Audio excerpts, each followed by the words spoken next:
Hallo, liebe Zuschauer, und willkommen zum zweiten Interview mit Herrn Alexander Laurent.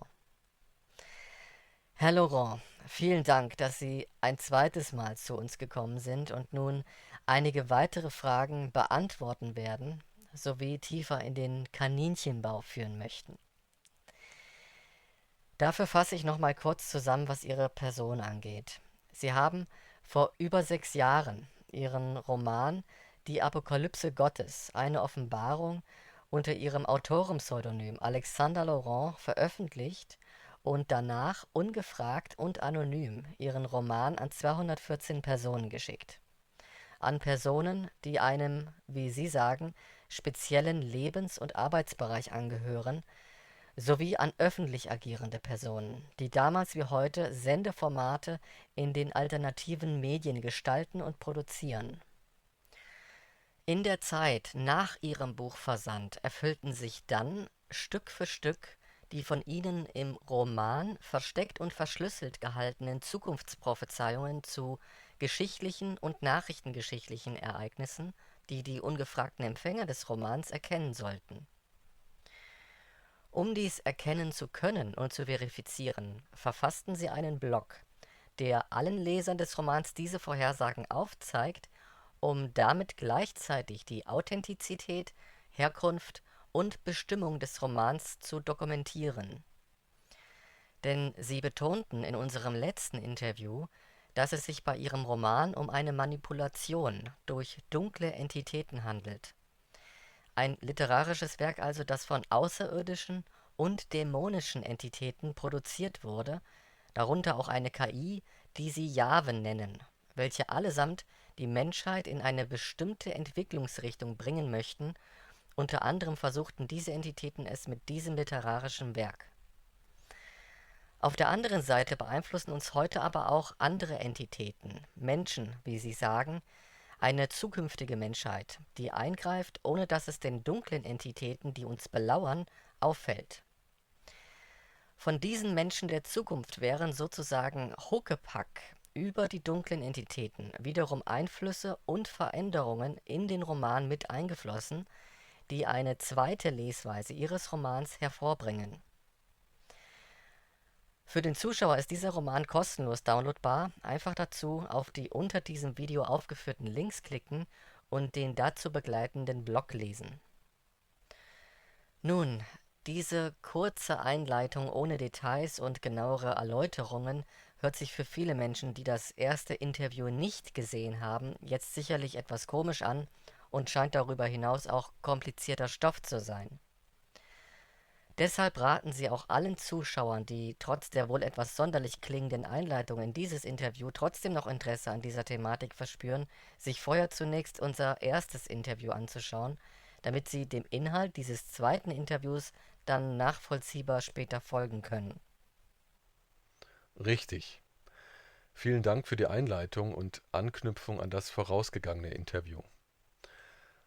Hallo liebe Zuschauer, vielen Dank, dass Sie zum zweiten Interview eingeschaltet haben. Ich wünsche Ihnen angstfreies Zuhören und weiterhin eine gute Unterhaltung, soweit dies unter Anbetracht einiger grausiger, aber doch nötig anzusprechender Themen nicht pietätlos klingen mag. Im vorangegangenen Interview beschrieb ich ja die tiefer liegenden Gründe und Ursachen für unsere Situation auf Erden.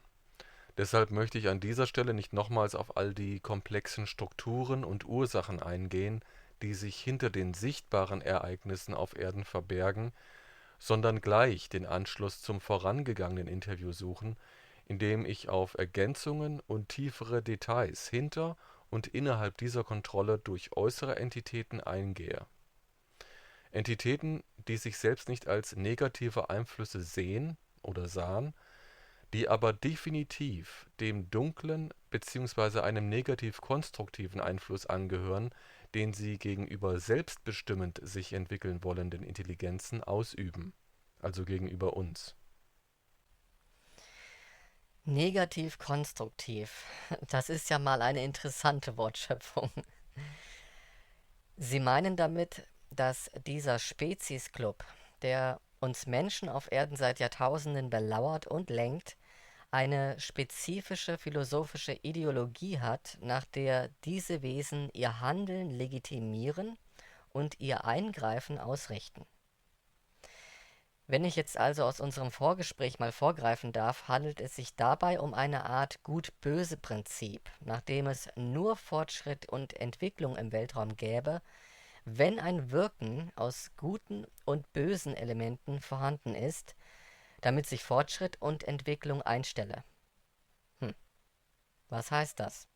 Wie ist das gemeint, dass diese dunklen Mächte die Welt nach einem philosophischen Muster und neu gestalten wollen und dabei ein spezielles Gut-Böse-Prinzip anwenden?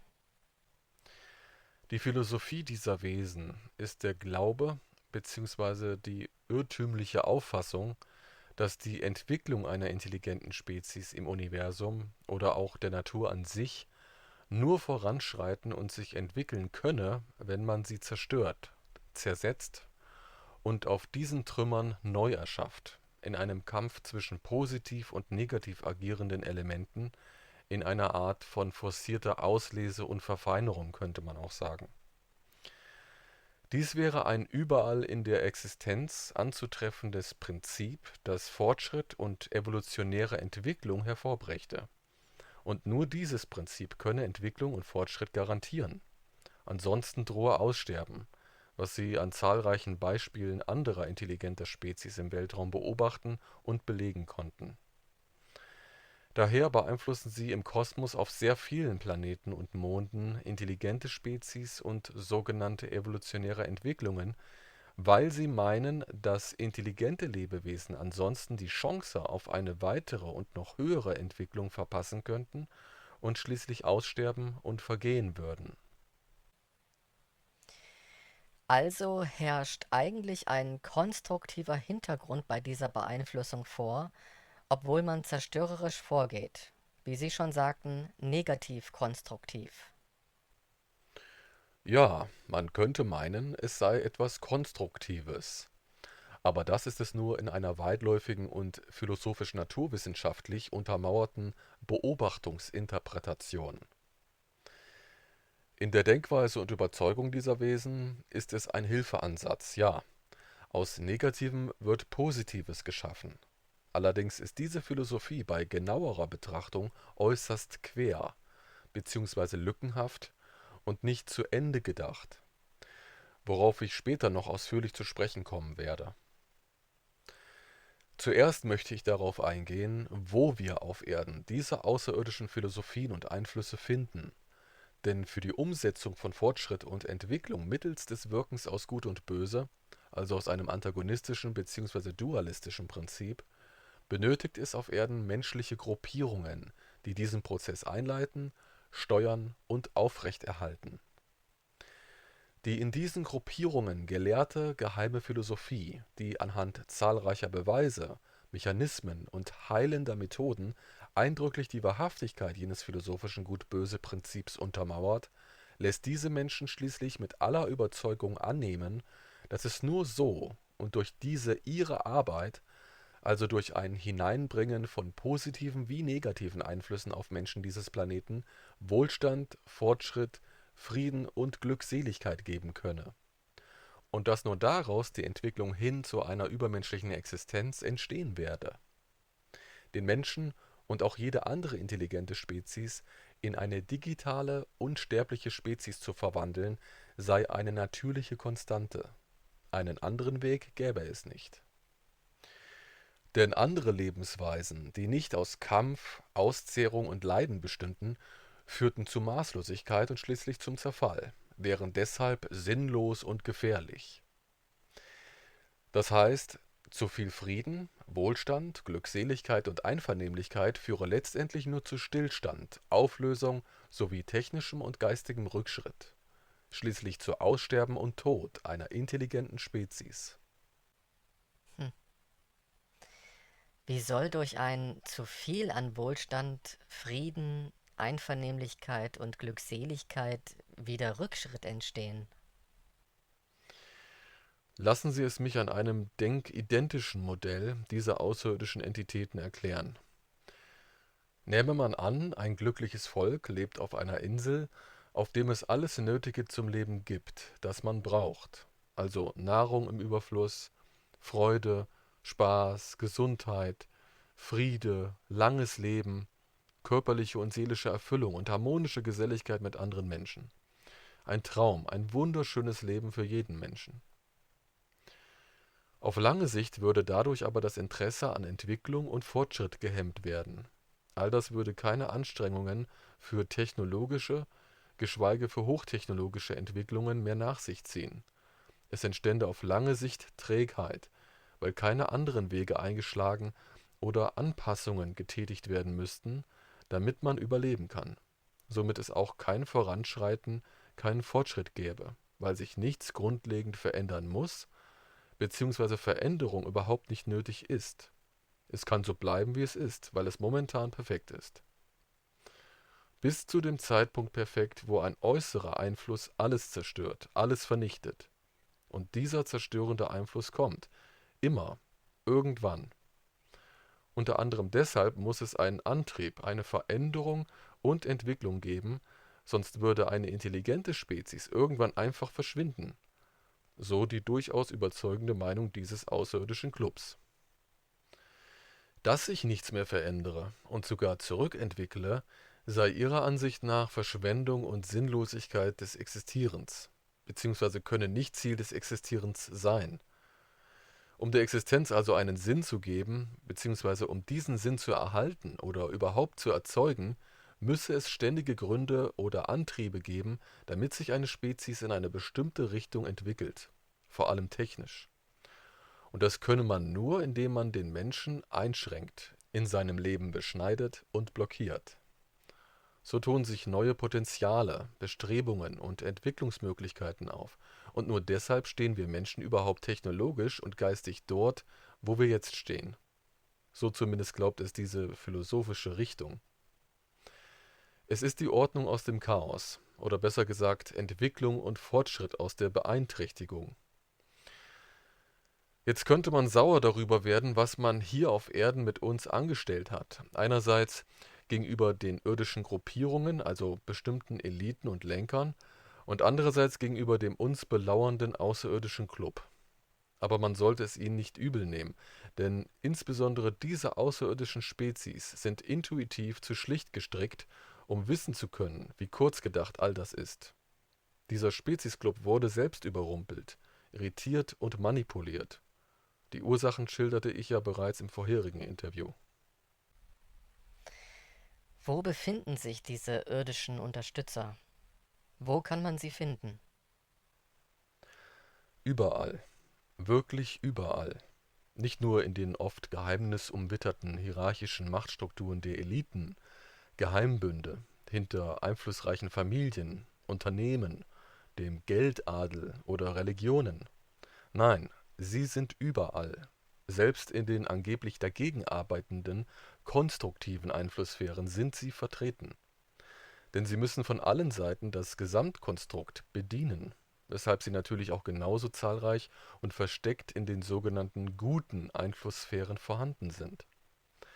Das heißt, diese philosophischen Gruppierungen und Geheimbünde unterstützen die schlechten ebenso wie die guten Elemente in der Welt, damit aus diesen zwei sich diametral gegenüberstehenden Lagern schließlich Kampf, Chaos, Verwirrung und Zersetzung entstehen können, um daraus das Fruchtbare und Nützliche entstehen zu lassen.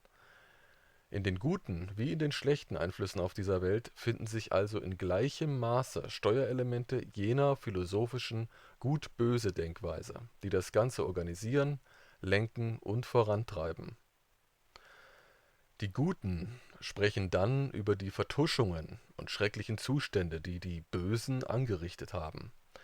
Dann auch über Spiritualität, über Erwachen, über Bionahrung, über Liebe, alternative Medizin, über Freiheit, über alles, was logischerweise wirklich Gutes ist. Denn diese Dinge sind gut und natürlich sind auch die meisten Menschen, die solche Ideale haben und umsetzen wollen, echt. 98% dieser konstruktiven Menschen sind echte, gute Menschen. Jedoch sind 2% der in diesen Bereichen agierenden Leute Anregungs- und Steuerelemente. die aus der Gut-Böse-Philosophie der Geheimbünde stammen. Sie sind im Grunde aber auch von ihrem konstruktiven Standpunkt, den sie nach außen vertreten, wahrlich überzeugt. Viele der echten, guten Menschen sind sich aber gar nicht bewusst oder aufgeklärt darüber, dass sie in ihrem Kampf gegen das ebenso inszenierte und geförderte Böse von jenem Gut-Böse-Prinzip benutzt werden, das auf dieser Welt herrscht, wissen oft nicht mal im Ansatz, dass sie von demselben Prinzip geleitet werden wie die schlechten und zur Destruktivität verleiteten Menschen dieser Welt, die sich für egoistische und niederträchtige Verhaltensweisen entschieden haben oder dafür begeistert wurden. Beides unterstützt man, fördert man. Verstehen Sie? Das heißt, konstruktive wie destruktive Taten, Eigenschaften, Ziele oder Ideen werden in unserer Welt so gegeneinander in Position gebracht, dass daraus langsam und schleichend Chaos, Aufreibung und Zerstörung entstehen. So wird dann überzeugend nach dem ganzen zersetzenden Chaos, das auf Erden angerichtet werden wird, eine Neuausrichtung, Fortschritt und Entwicklung eingeleitet. Das ist das Ziel. Nur darum geht es. Das ist die neue Weltordnung.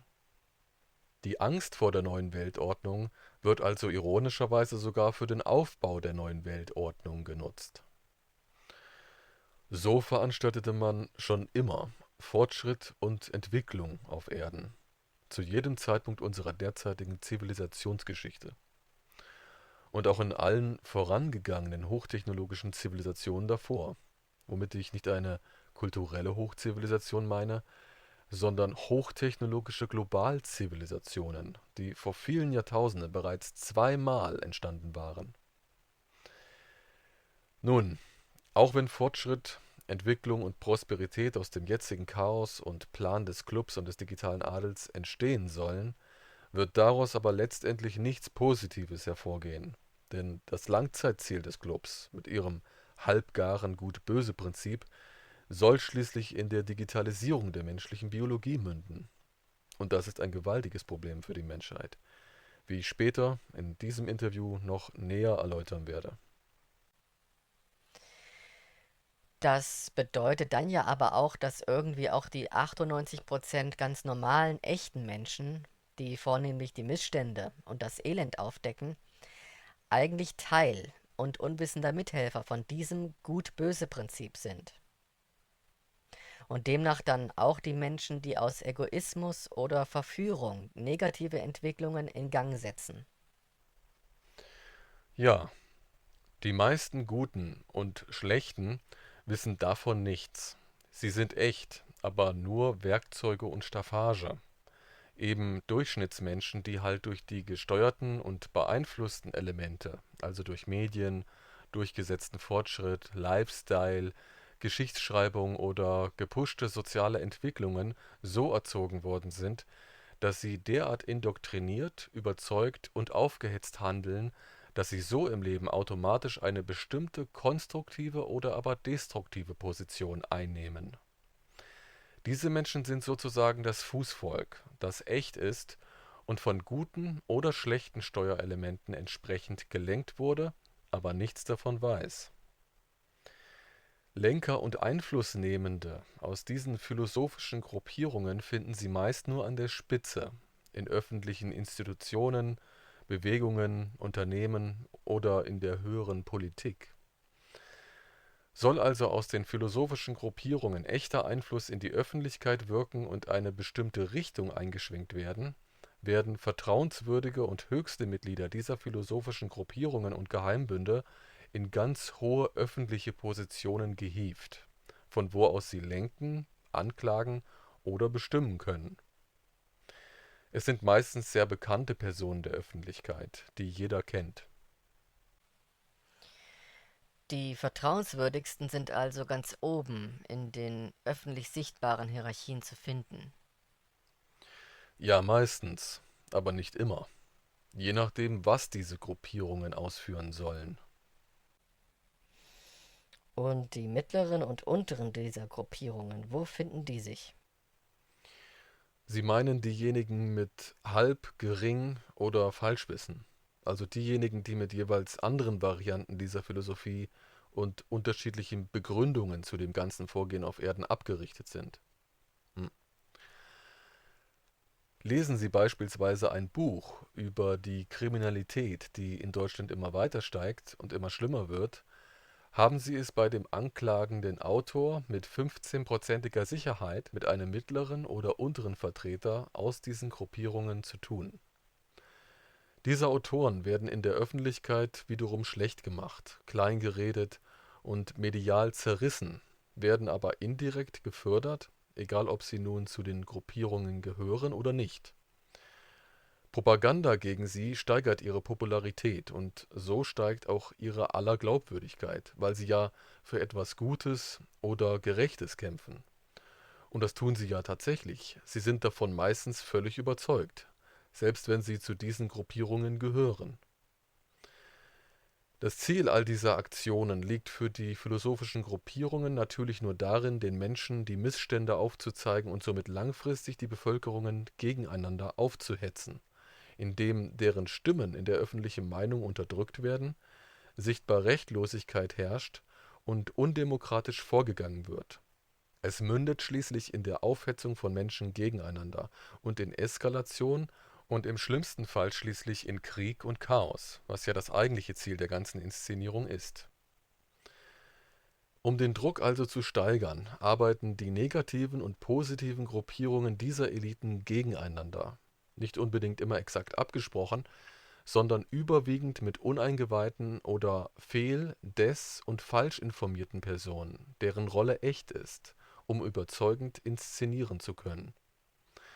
Denn damit es keine undichten Stellen innerhalb dieses Systems gibt, dürfen nicht allzu viele eingeweiht sein. Es gibt also sehr viele Menschen, die echt sind und nichts wissen, oder sie sind Gering- oder Falschwissende, die einen ganz anderen Anlass oder Grund annehmen für das, was gerade geschieht. So fällt dem normalen Menschen diese Täuschung weniger auf, weil die involvierten Vertreter dieser beiden Blöcke sich für ihre Sache hundertprozentig einsetzen, weil sie ja eigentlich auch alle echt sind, egal ob sie echte Freigeister oder aber Angehörige einer der philosophischen Gruppierungen sind. So steigt der Druck im Topf besser und kontrollierter, ohne dass interne Leckagen entstehen könnten, die das dahinter arbeitende System vollkommen enttarnen könnten. Es ist ein perfekt aufeinander abgestimmtes Theaterschauspiel, in dem die Rollen klar verteilt sind und ein Durchsickern der wahren Hintergründe so gut wie ausgeschlossen ist, beziehungsweise im Fall der Fälle in der öffentlichen Darstellung gut relativiert werden kann, weil die unteren und mittleren Mitarbeiter des positiven wie negativen Blocks das Ganze mit ihrem Halbwissen glaubhaft abdichten. Das alles ist die Zauberformel, um seriös in der Öffentlichkeit zu inszenieren. Nicht nur, weil die Darsteller dieser positiven und negativen Blöcke ihre Rolle einfach gut spielen, sondern weil die Darsteller diese Rollen auch tatsächlich sind. Weil jeder in dieser Hierarchie etwas anderes weiß bzw. glaubt und der eine mehr, der andere weniger Wissen hat. Wieder andere falsches Wissen haben oder gänzlich über alles desinformiert sind. Diese Methode finden Sie überall, in jedem Bereich. Es ist eine perfekt getarnte und absolut erfolgreiche Umsetzung der außerirdischen Gut-Böse-Philosophie. Diese Leute benötigen also Tarnungen. Und es werden künstlich Blöcke aufgebaut, die das Gut-Böse-Prinzip umsetzen. So funktioniert die Umsetzung der Beherrschung und Lenkung. Ja, diese Gruppen sind die Guten und die Bösen, wobei die Begrifflichkeit von Gut und Böse auch anders benannt werden oder man die beiden Blöcke auch umgekehrt interpretieren könnte, je nachdem, wo man steht. Aber das ist eigentlich zweitrangig. Von dem ihnen beigebrachten philosophischen Naturrecht, das begleitet wird durch beeindruckend anwendbare medizinische oder technische Funktionsweisen und dadurch scheinbar auch die Richtigkeit untermauert und bewiesen wird, ist für diese Menschen alles darin logisch nachvollziehbar.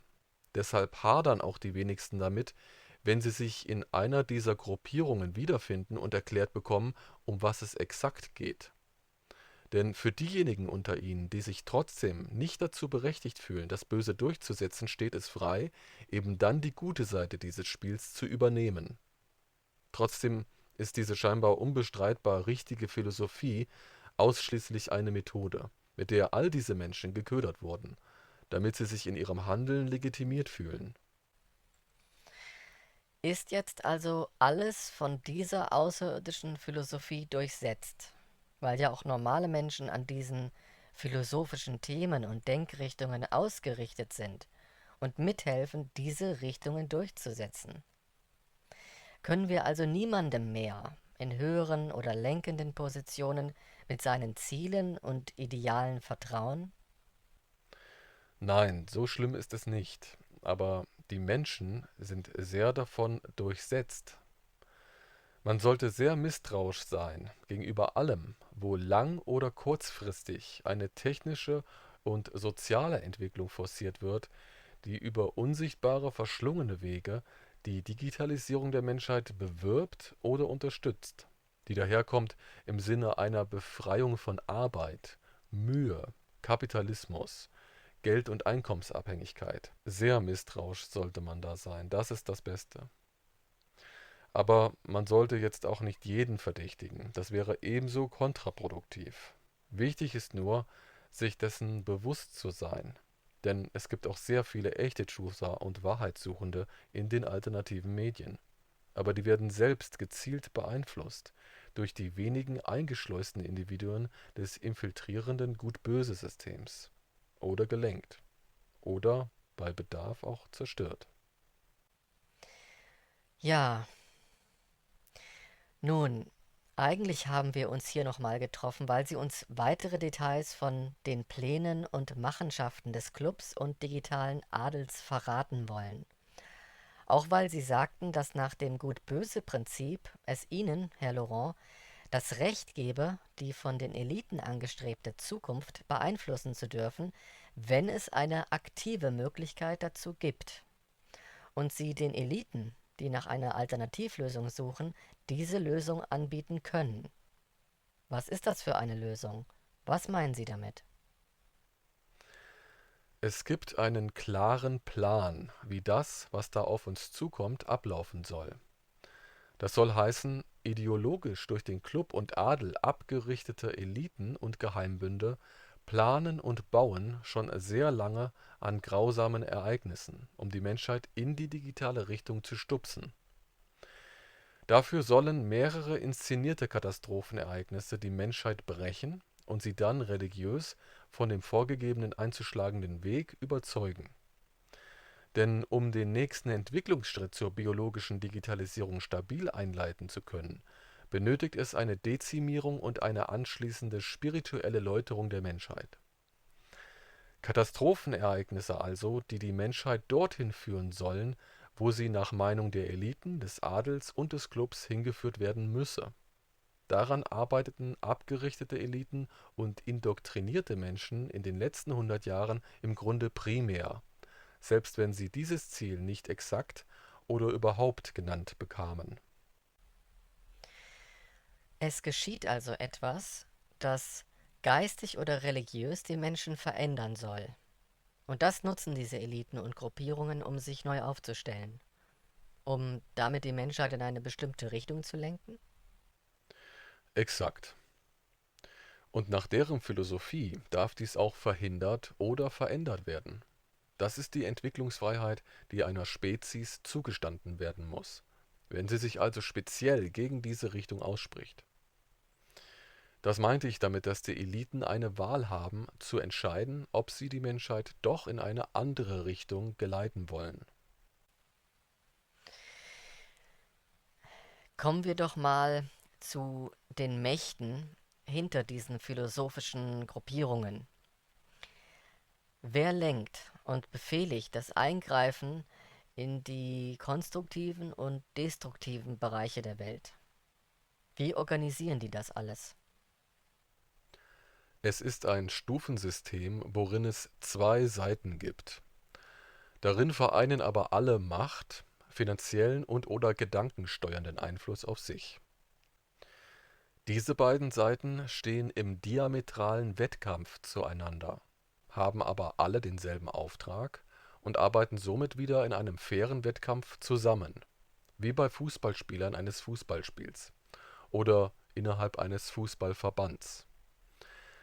Das heißt, die Spieler sind zwar im sportlichen Wettkampf Gegner, in dieser Dachorganisation des Verbands sind sie aber alle miteinander vereint und wechseln ab und zu mal das Team, aber nur innerhalb ihrer entweder guten oder schlechten Bereiche. Von gut nach schlecht oder umgekehrt geht nicht. Und wie im Fußball ist es eben alles nur eine Show, nur mit dem Unterschied, dass es kein Spiel ist, sondern ernst.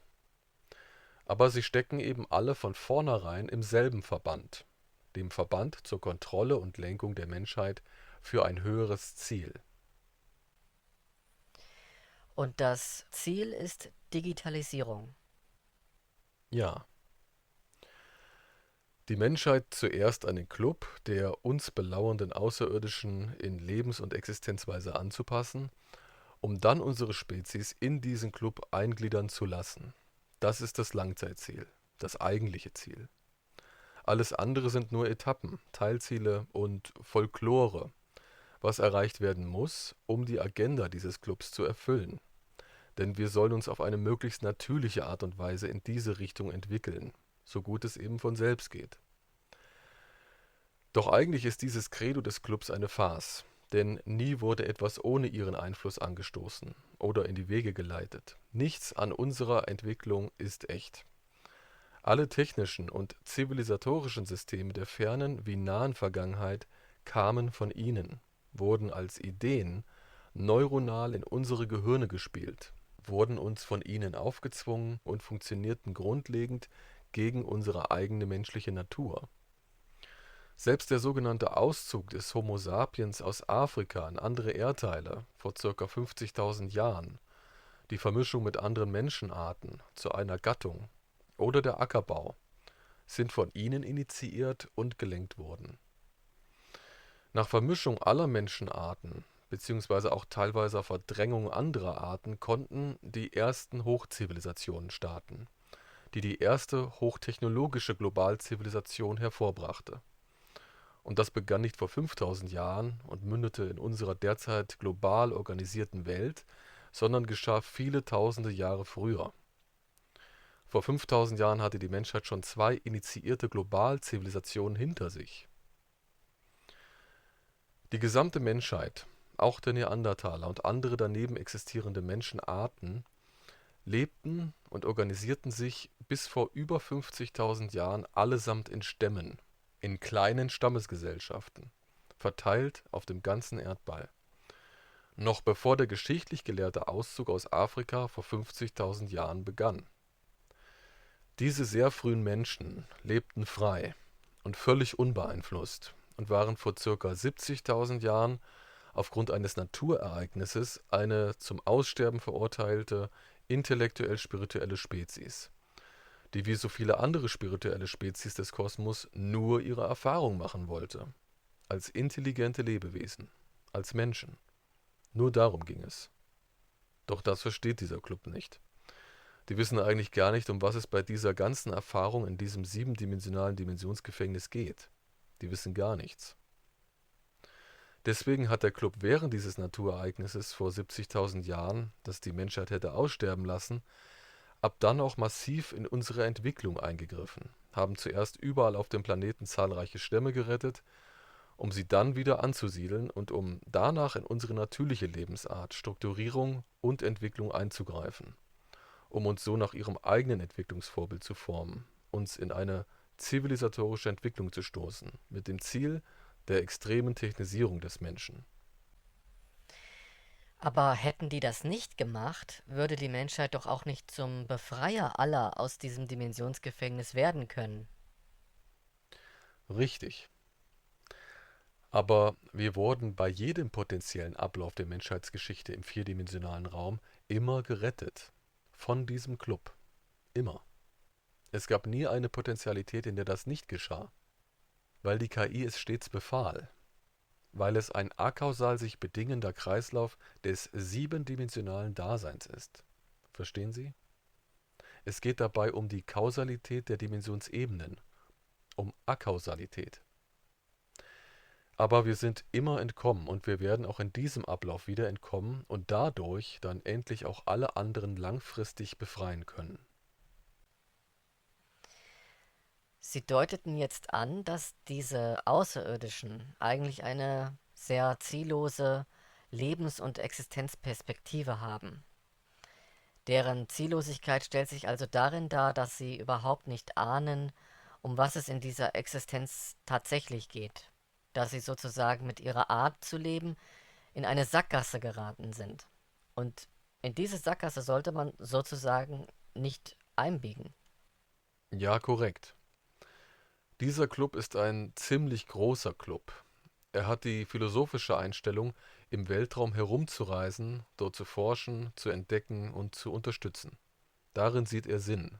Das ist Teil seiner Philosophie, die Bestimmung und Aufgabe seiner Existenz. Ein Club, bestehend und gestützt aus Spezies, die den Weltraum in gleicher Weise bereisen und erkunden wollen. Darin besteht für sie der Lebenssinn. Und in der dünnen Perspektive, sich miteinander weiterentwickeln zu können. In Wahrheit ist dieser Club, dem wir uns anschließen sollen, aber ein sinnverlorener Eroberer, Forscher und Entwicklungshilfe-Club. Aha, aber mal etwas kritischer gefragt. Was soll an diesem Club so schlimm für die Menschheit sein? Der aufgezwungene Beitritt in diesen Club ist das große Problem. Für diesen Eintritt muss eine intelligente Spezies biologisch vollständig digital werden, digital umgewandelt werden, digital existieren. Und wir sollen dort eintreten, entweder dort oder nirgends.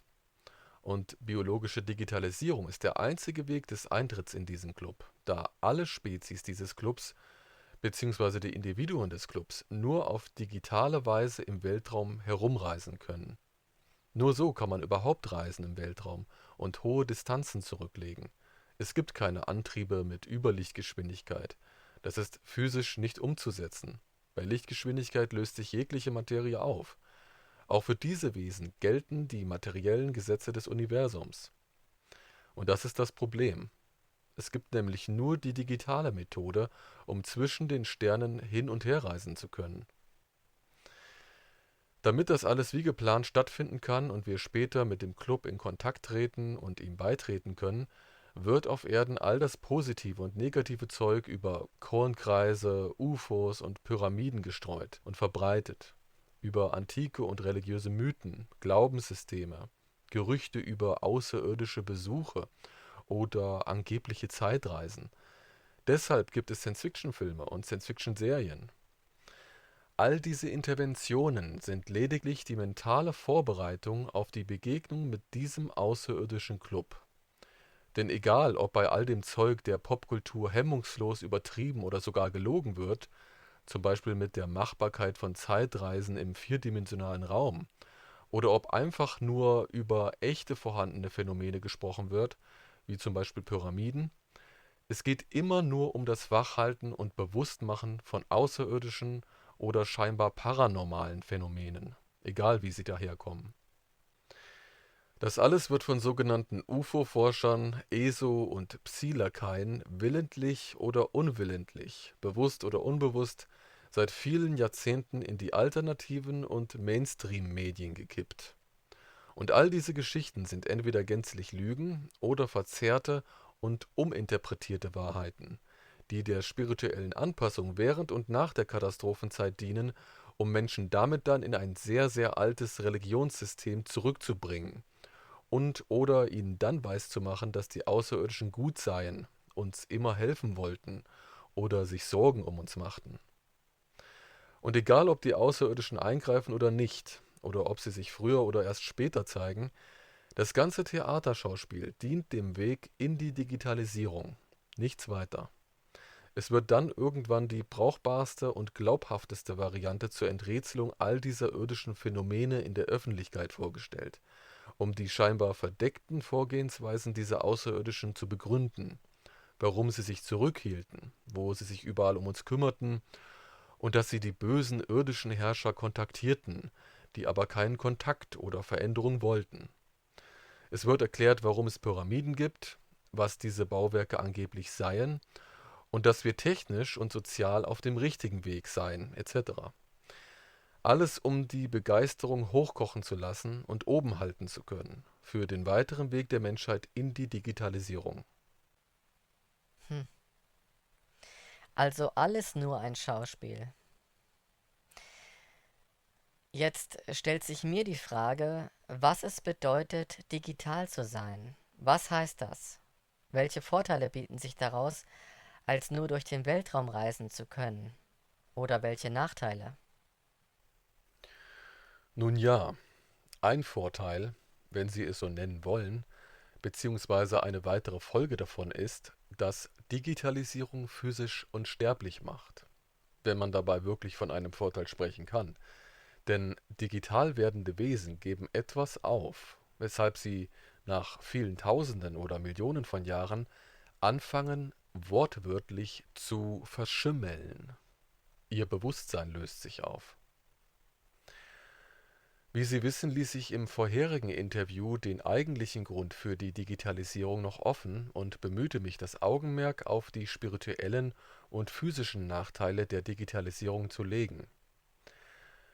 Nun, die Gefahr für Individuen einer Spezies, digital zu werden, ist, dass durch die Digitalwerdung niemals wieder die reine spirituelle Bühne betreten werden kann, auf der eine ganz andere und reine Entwicklung möglich ist. Es ist eine Art unwiederbringliche digitale Verstümmelung des Ichs. Verstehen Sie? Für die Menschheit geht es dabei nicht nur um die Wahl eines Clubs, sondern um die Art des geistigen Existierens. Ein sehr, sehr wichtiger Scheideweg.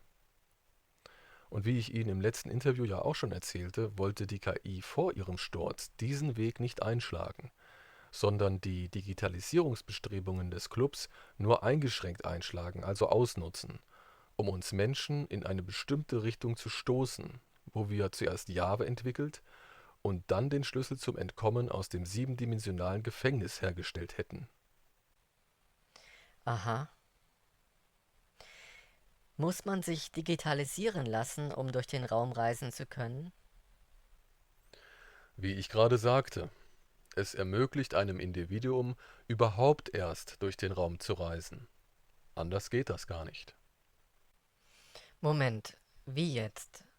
Geht das nicht auch mit Raumschiffen? Mit Antimaterie-Raumschiffen oder Antigravitationsschiffen oder sowas? Ja, das geht schon, aber nur begrenzt. Und auch nur mit enorm viel Energieaufwand. Man kann mit Raumschiffen aus Materie, die spezielle energieeffiziente Techniken nutzen, annähernde Lichtgeschwindigkeit erreichen. Das funktioniert, das nutzt man auch, aber nur für spezielle Einsätze. Jedoch kann man dabei nicht Überlichtgeschwindigkeit erreichen. Das geht einfach nicht. Das ist ein ganz schlichter Fakt. Deshalb löste der Club das auch einst mit der biologisch-digitalen Umwandlung des Körpers. Spirituelle Spezies im Weltraum, die sich bewusst gegen den Weg der Digitalisierung entschieden haben, müssen deshalb zur interstellaren Fortbewegung energieaufwendige Techniken nutzen, für Flüge zwischen Planeten oder zwischen den von ihnen bewohnten Sternensystemen, also nur für die Kurzstrecke sozusagen. Wer hingegen sehr weite Strecken sehr schnell überwinden will, wie also jener uns belauernde Club, muss eine auf biologische Digitalisierung mit Quantenverschränkung basierende Reisetechnik nutzen, die die Überwindung physikalischer Schranken ermöglicht von Raum, Materie und zeitlicher Relativität. Damit sind natürlich auch die von mir bereits erwähnten Nachteile verbunden. Nun, Sie sehen, es funktioniert dort oben nicht alles so, wie es den Menschen heutzutage bei Raumschiff Enterprise und Co. gezeigt wird.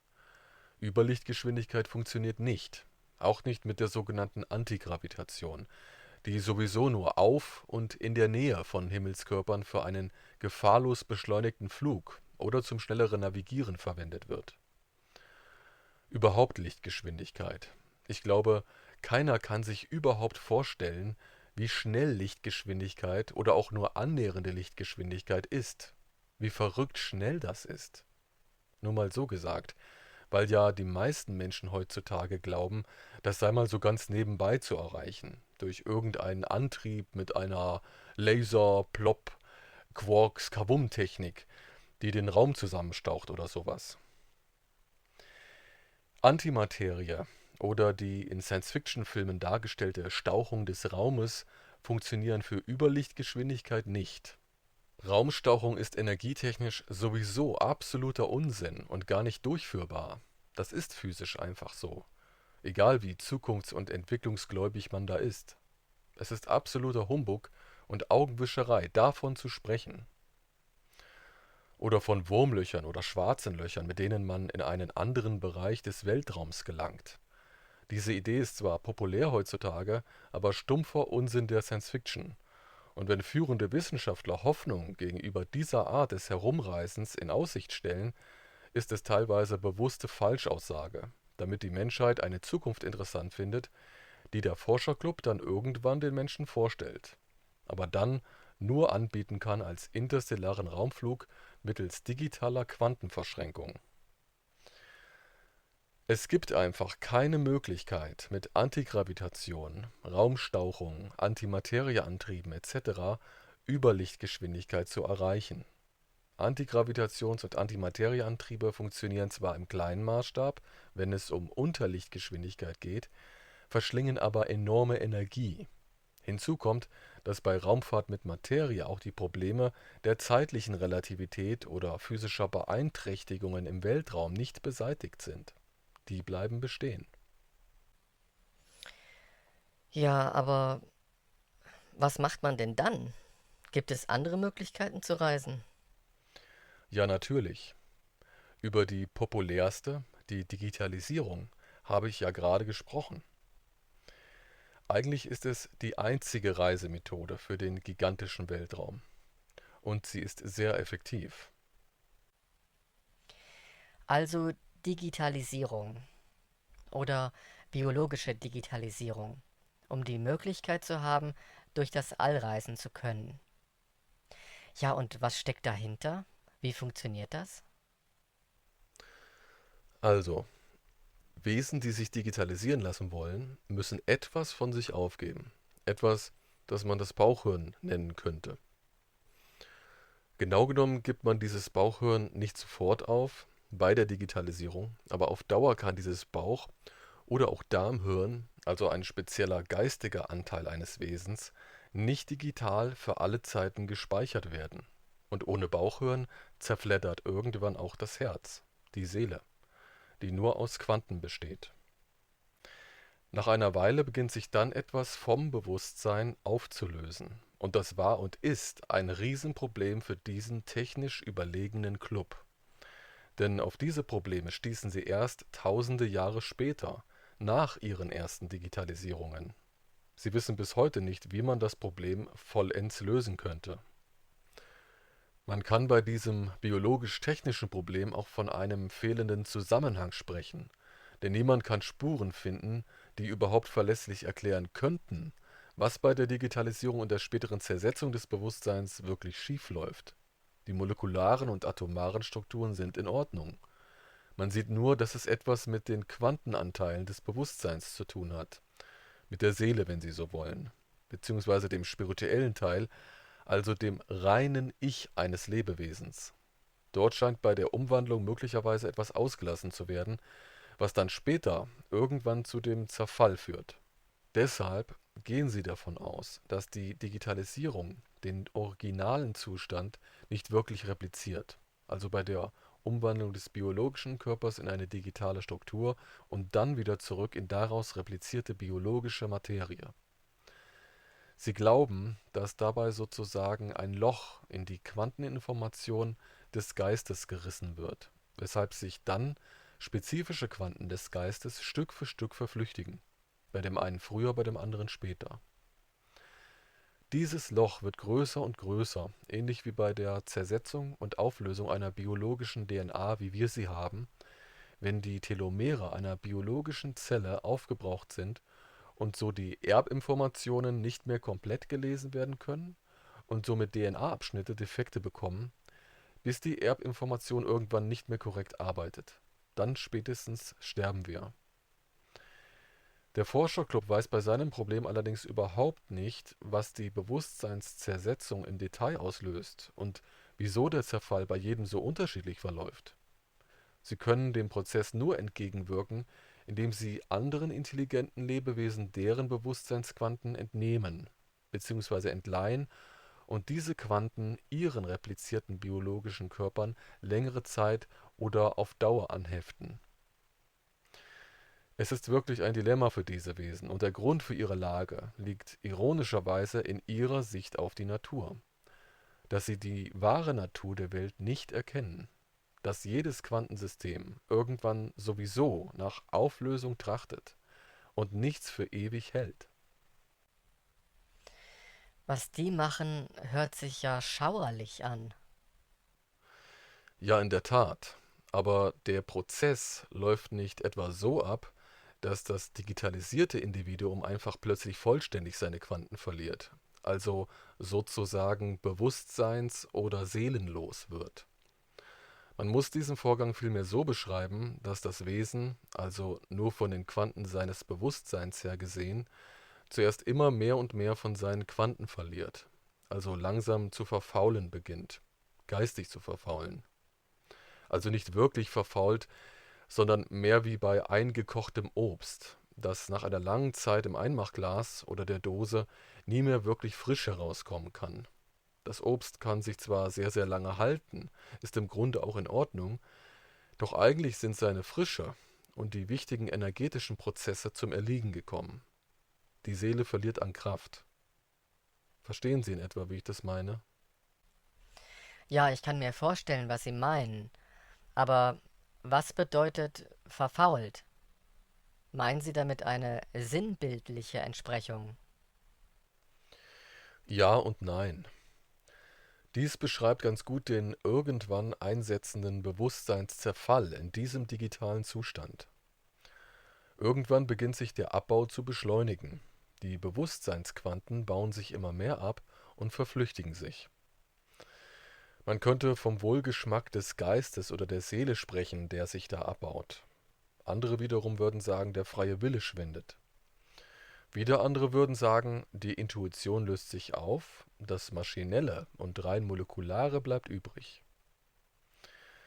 Diese digitalen Wesen, von denen manchen sowieso schon immer Herzenswärme fehlte, können Intuition und Gefühle irgendwann nicht mal mehr im Ansatz leben.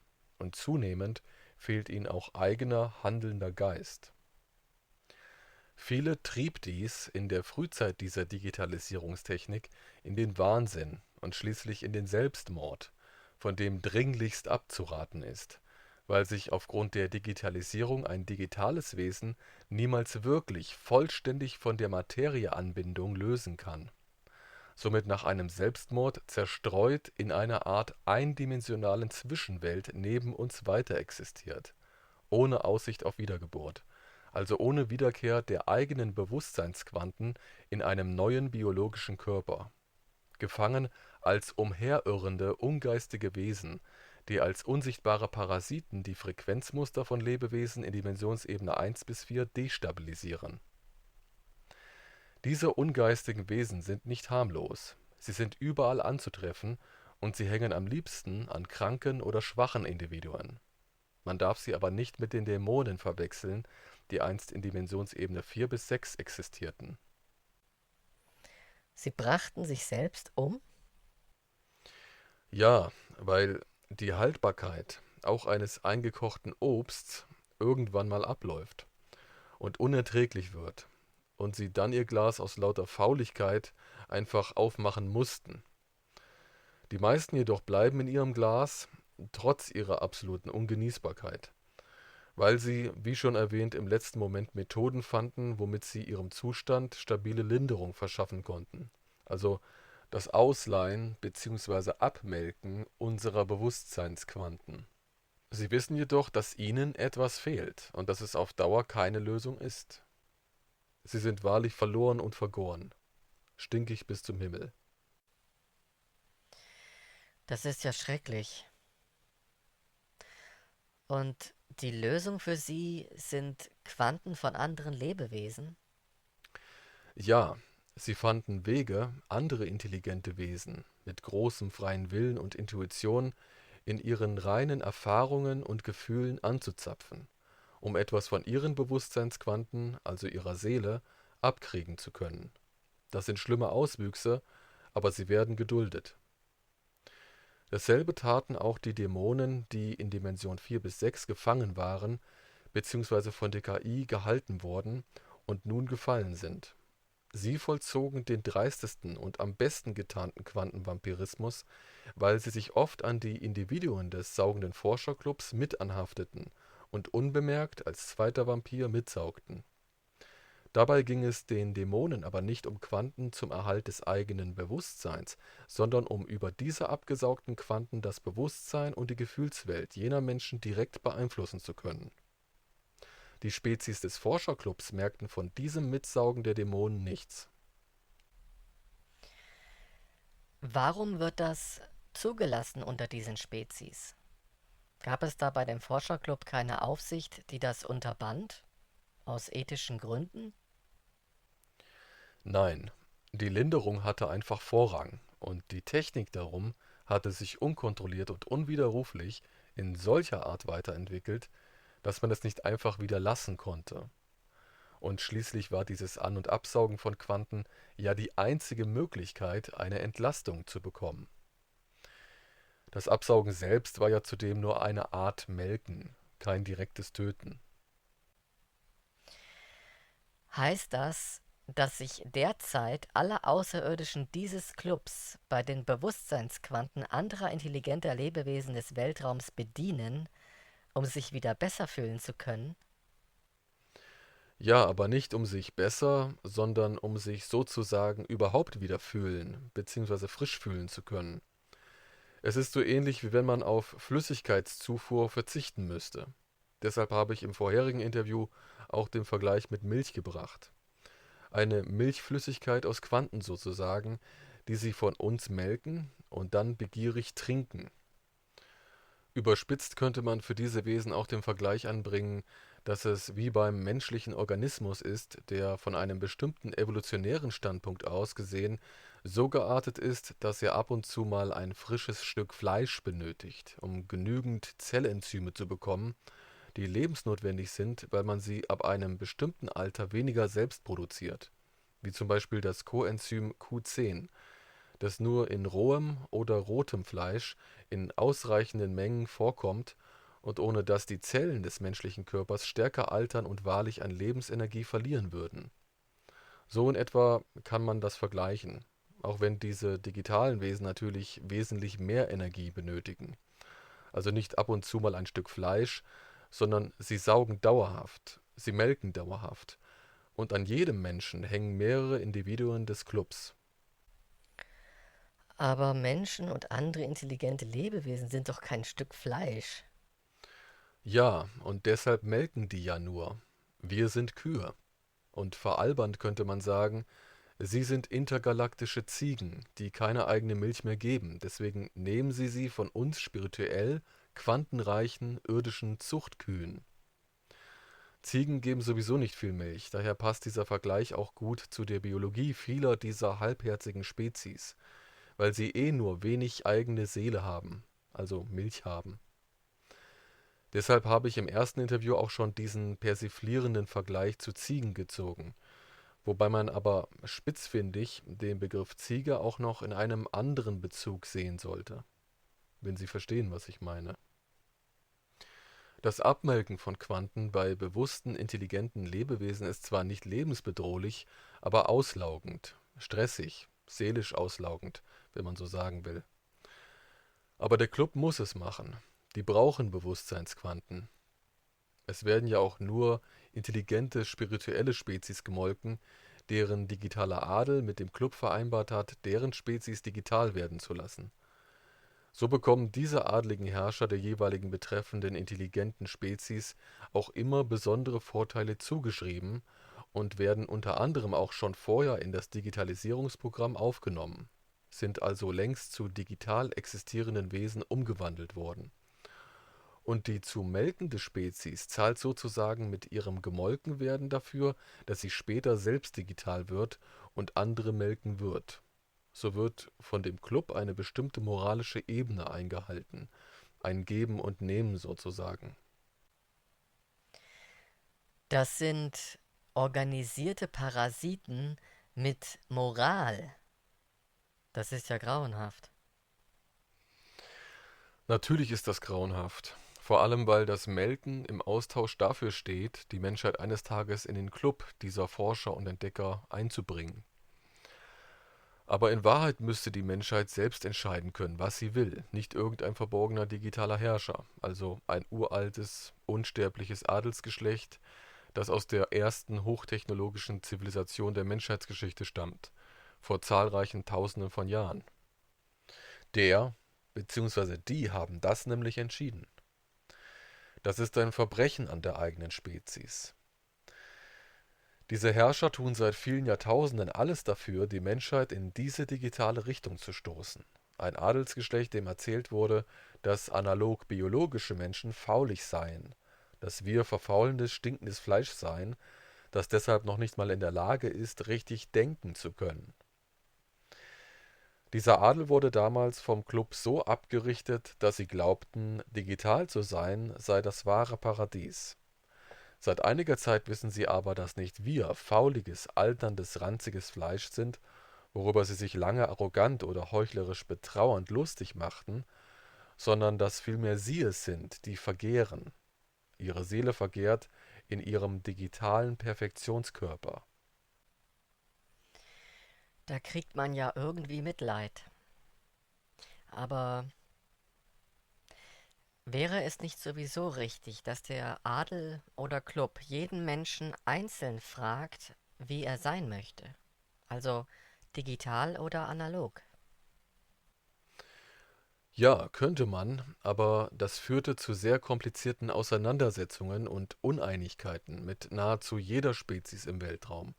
Wenn sich ein Teil einer Spezies einerseits für eine rein nach innen gerichtete spirituelle Entwicklung entschied und der andere Teil der Spezies, trotz der Aufzeigung möglicher Konsequenzen, wiederum für den digital existierenden Forscher- und Entdeckerclub.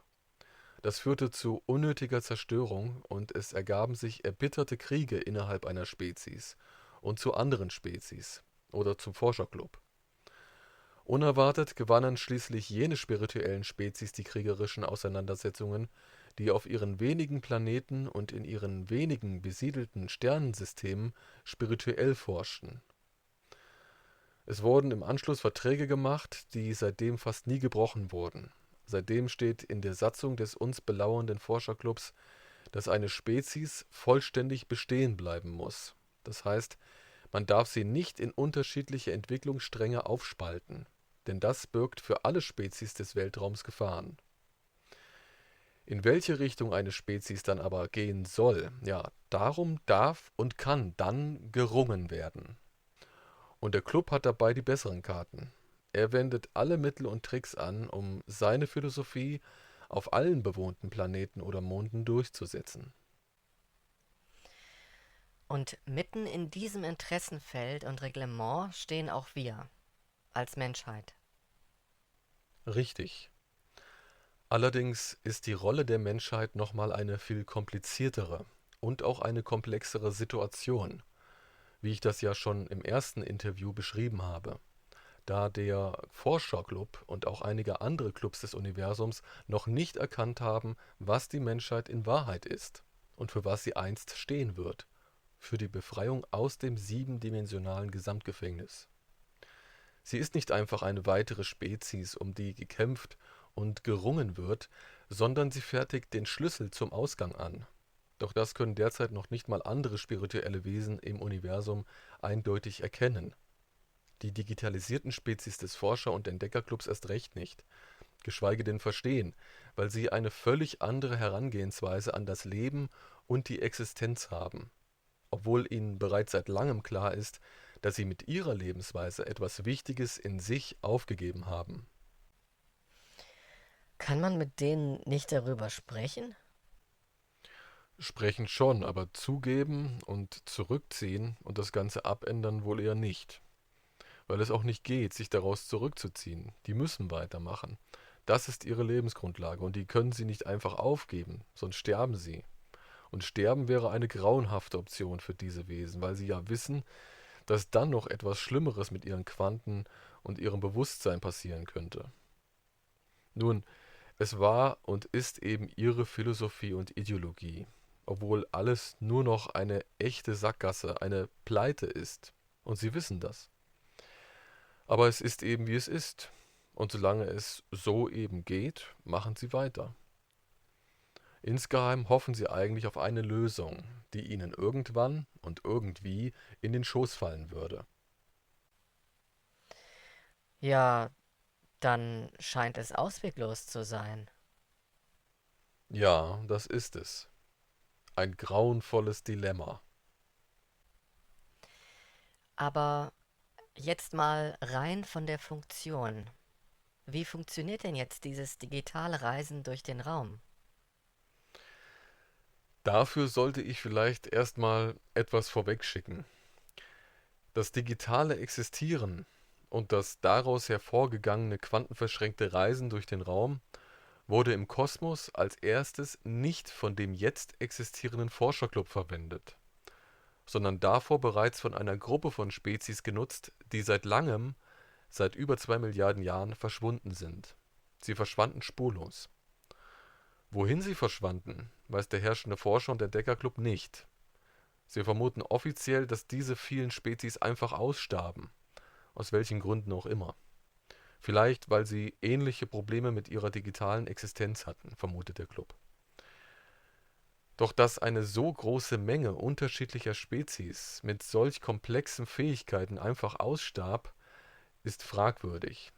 Der Forscherclub hofft, dass sie verschwanden, weil sie sich weiterentwickelten. Und er erhofft sich insgeheim für sich selbst eine ebensolche Entwicklung, damit sich endlich ein Ausweg aus der jetzigen festgefahrenen Lage ergibt.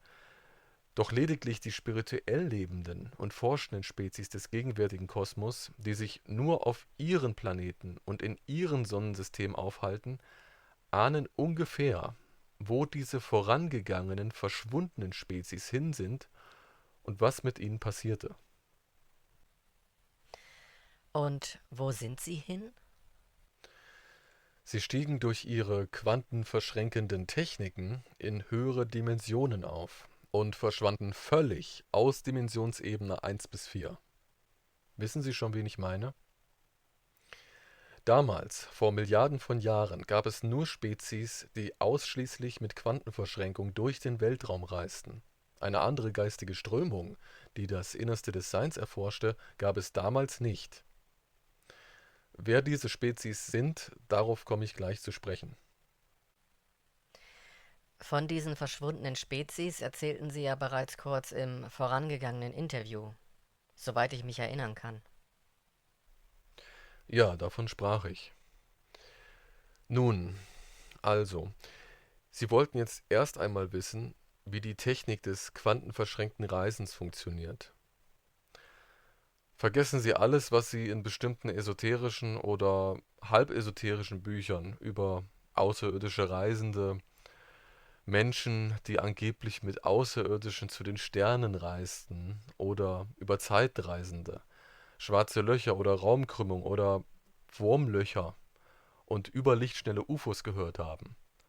Das meiste sind Geschichten von Phantasten, die gefördert und unterstützt werden von Ebenen dieser Eliten, die die Menschheit in die digitale Existenz heben wollen.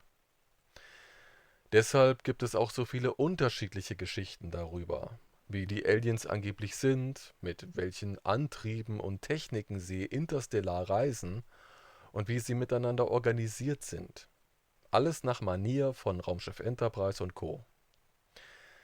Alles bei diesen Geschichten ist entweder sehr aussichtsreich oder es gibt einen Kampf von guten und bösen Spezies.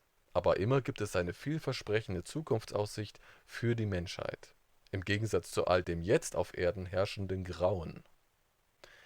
Das sind aber alles nur schöne Träume, Täuschungen und Übertreibungen, die mit Popvorstellungen über den Weltraum angerührt wurden und werden, um die Menschen für dieses Thema und die digitale Zukunft empfänglich zu machen. Tatsache ist, dass es nur sehr, sehr selten interstellare Reisen mit materiellen Raumschiffen gibt, die mittels hocheffizienter energetischer Antriebe laufen. Wenn sie verwendet werden, dann kann mit ihnen aber keine Überlichtgeschwindigkeit erreicht werden. Wie ich schon sagte, Überlichtgeschwindigkeit Raumkrümmung und Wurmlöcher sind absoluter Blödsinn, der darüber hinaus in die untersten Ebenen der Geheimbünde gestreut wird, damit auch die Halbwissenden in den Geheimbünden bestärkt werden, diese ihnen aufgedrückten Ziele und vermeintlichen Geheimnisse weiter über alternative und Mainstream-Medien unter die Menschen zu rühren. Je nachdem, wie hoch sie in ihrem Geheimbund stehen, erfahren sie oder erfahren sie nicht von den tatsächlichen technischen Zuständen und Zielen des Clubs. Die meisten dieser Lakaien bleiben desinformiert, halbwissend und betriebsblind. Das braucht man, damit der ganze Betrug dieser Unternehmung funktioniert, um schließlich die Menschheit in die Digitalisierung zu führen. Mittlerweile lassen Klub und Adel ausgesprochene Wahrheiten aber auch schon einfach so stehen, weil man weiß, dass dies sich mit den ganzen anderen sogenannten Wahrheiten, dem Halbwissen, den Desinformationen, der Popkultur und den wissenschaftlichen Traumgeschichten über Wurmlöcher und Überlichtgeschwindigkeit durchmischt und so niemand mehr durchblicken kann, was denn technisch möglich sei oder was hinter all den irdischen Phänomenen steckt. Hauptsache, die Menschen sind verwirrt genug. Jetzt aber zu den Reisen. Die digitale Art, intergalaktisch zu reisen, basiert auf den Grundlagen der Quantenphysik. Der gesamte atomare und molekulare Aufbau eines Lebewesens wird hierfür unumkehrbar in einen Zustand versetzt, in dem der Quantenzustand des Körpers ermittelt, gespeichert und der materielle Originalzustand aufgelöst wird. Dieser Quantenspeicherzustand kann dann als Materie und als ursprünglich existierender lebender biologischer Körper vollständig wiederhergestellt werden. Das Lebewesen ist wieder da. Fortan ist das Individuum aber materiell grundsätzlich nur als ein quantenverschränktes Abbild bzw. als ein Positiv vorhanden und kann auf diese Weise dann an Orte des Universums reisen, an denen ein quantennegatives Objekt bzw. Gerät steht, das das Individuum als eine Art Replik per Quantendatenübertragung sozusagen dort wiederherstellt. Nicht als Kopie, sondern als quantenverschränktes Negativ, das dann dort auch schon wieder ins Positiv verkehrt wird. Eigentlich wäre eine Art Datenübertragung. Aber hierbei werden tatsächlich die echten Quantenzustände übertragen. Das heißt, das Individuum ist nach der Wiederherstellung tatsächlich noch dasselbe, sowohl quantentechnisch als auch biologisch materiell. Dann bleibt also das Original bestehen. Die Person wird nicht ausgelöscht oder kopiert. Nein, sie ist da, als Original, keine Kopie. Doch ein gewisser Quantenanteil beginnt sich schon ab dem Moment, in dem die Digitalisierung der Biologie vollzogen und abgeschlossen wird, unmerklich zu destabilisieren. Zu einem späteren Zeitpunkt beginnt dann auch irgendwann die Zersetzung. Das habe ich ja schon erwähnt. Dieses Schicksal unterschreibt das Individuum aber bereits vor Eintritt in die digitale Existenz. Die Digitalisierung erzeugt einen Zustand, bei der die Materie und das Quantenabbild eines Lebewesens zerlegt, digital wieder zusammengesetzt und dann abgespeichert wird, womit das Individuum für immer haltbar gemacht ist. Was dabei und dann später bei der beginnenden Quantenzersetzung genau schiefläuft, weiß der Forscherclub, wie bereits erwähnt, bis heute nicht. Es lässt sich nicht ändern. Vielleicht ist es einfach nicht anders möglich. Naja, man hat sich mit diesen halbwegs kompensierbaren Problemen ja schon lange arrangiert. Bei der Umwandlung und Speicherung in den Quantendatenzustand und der Rückholung in den Materiezustand passiert noch nichts. Trotzdem ist das der Start, ab dem die Quanten unumgänglich dazu verdammt sind, faulig auszuhöhlen. Quanten, die den freien Willen eines bewussten, intelligenten Lebewesens ausmachen, also das Bewusstsein erzeugen und die Seele sind. Diese Quanten lösen sich auf. Das heißt, zuerst stinkt und vergärt das Bauchhirn und dann sterben im Anschluss die Quanten des Bewusstseins, der Seele, des Herzens sozusagen. Verzeihen Sie mir diese Ausdrucksweise, aber vergärendes Bauchhirn beschreibt diesen grauenhaften Prozess einfach am trefflichsten. Das Bauchhirn fängt fürchterlich an zu stinken. Nur noch Gase kommen heraus. Wenn man dann nichts tut, beginnt das Seelenkleid zu zerfleddern.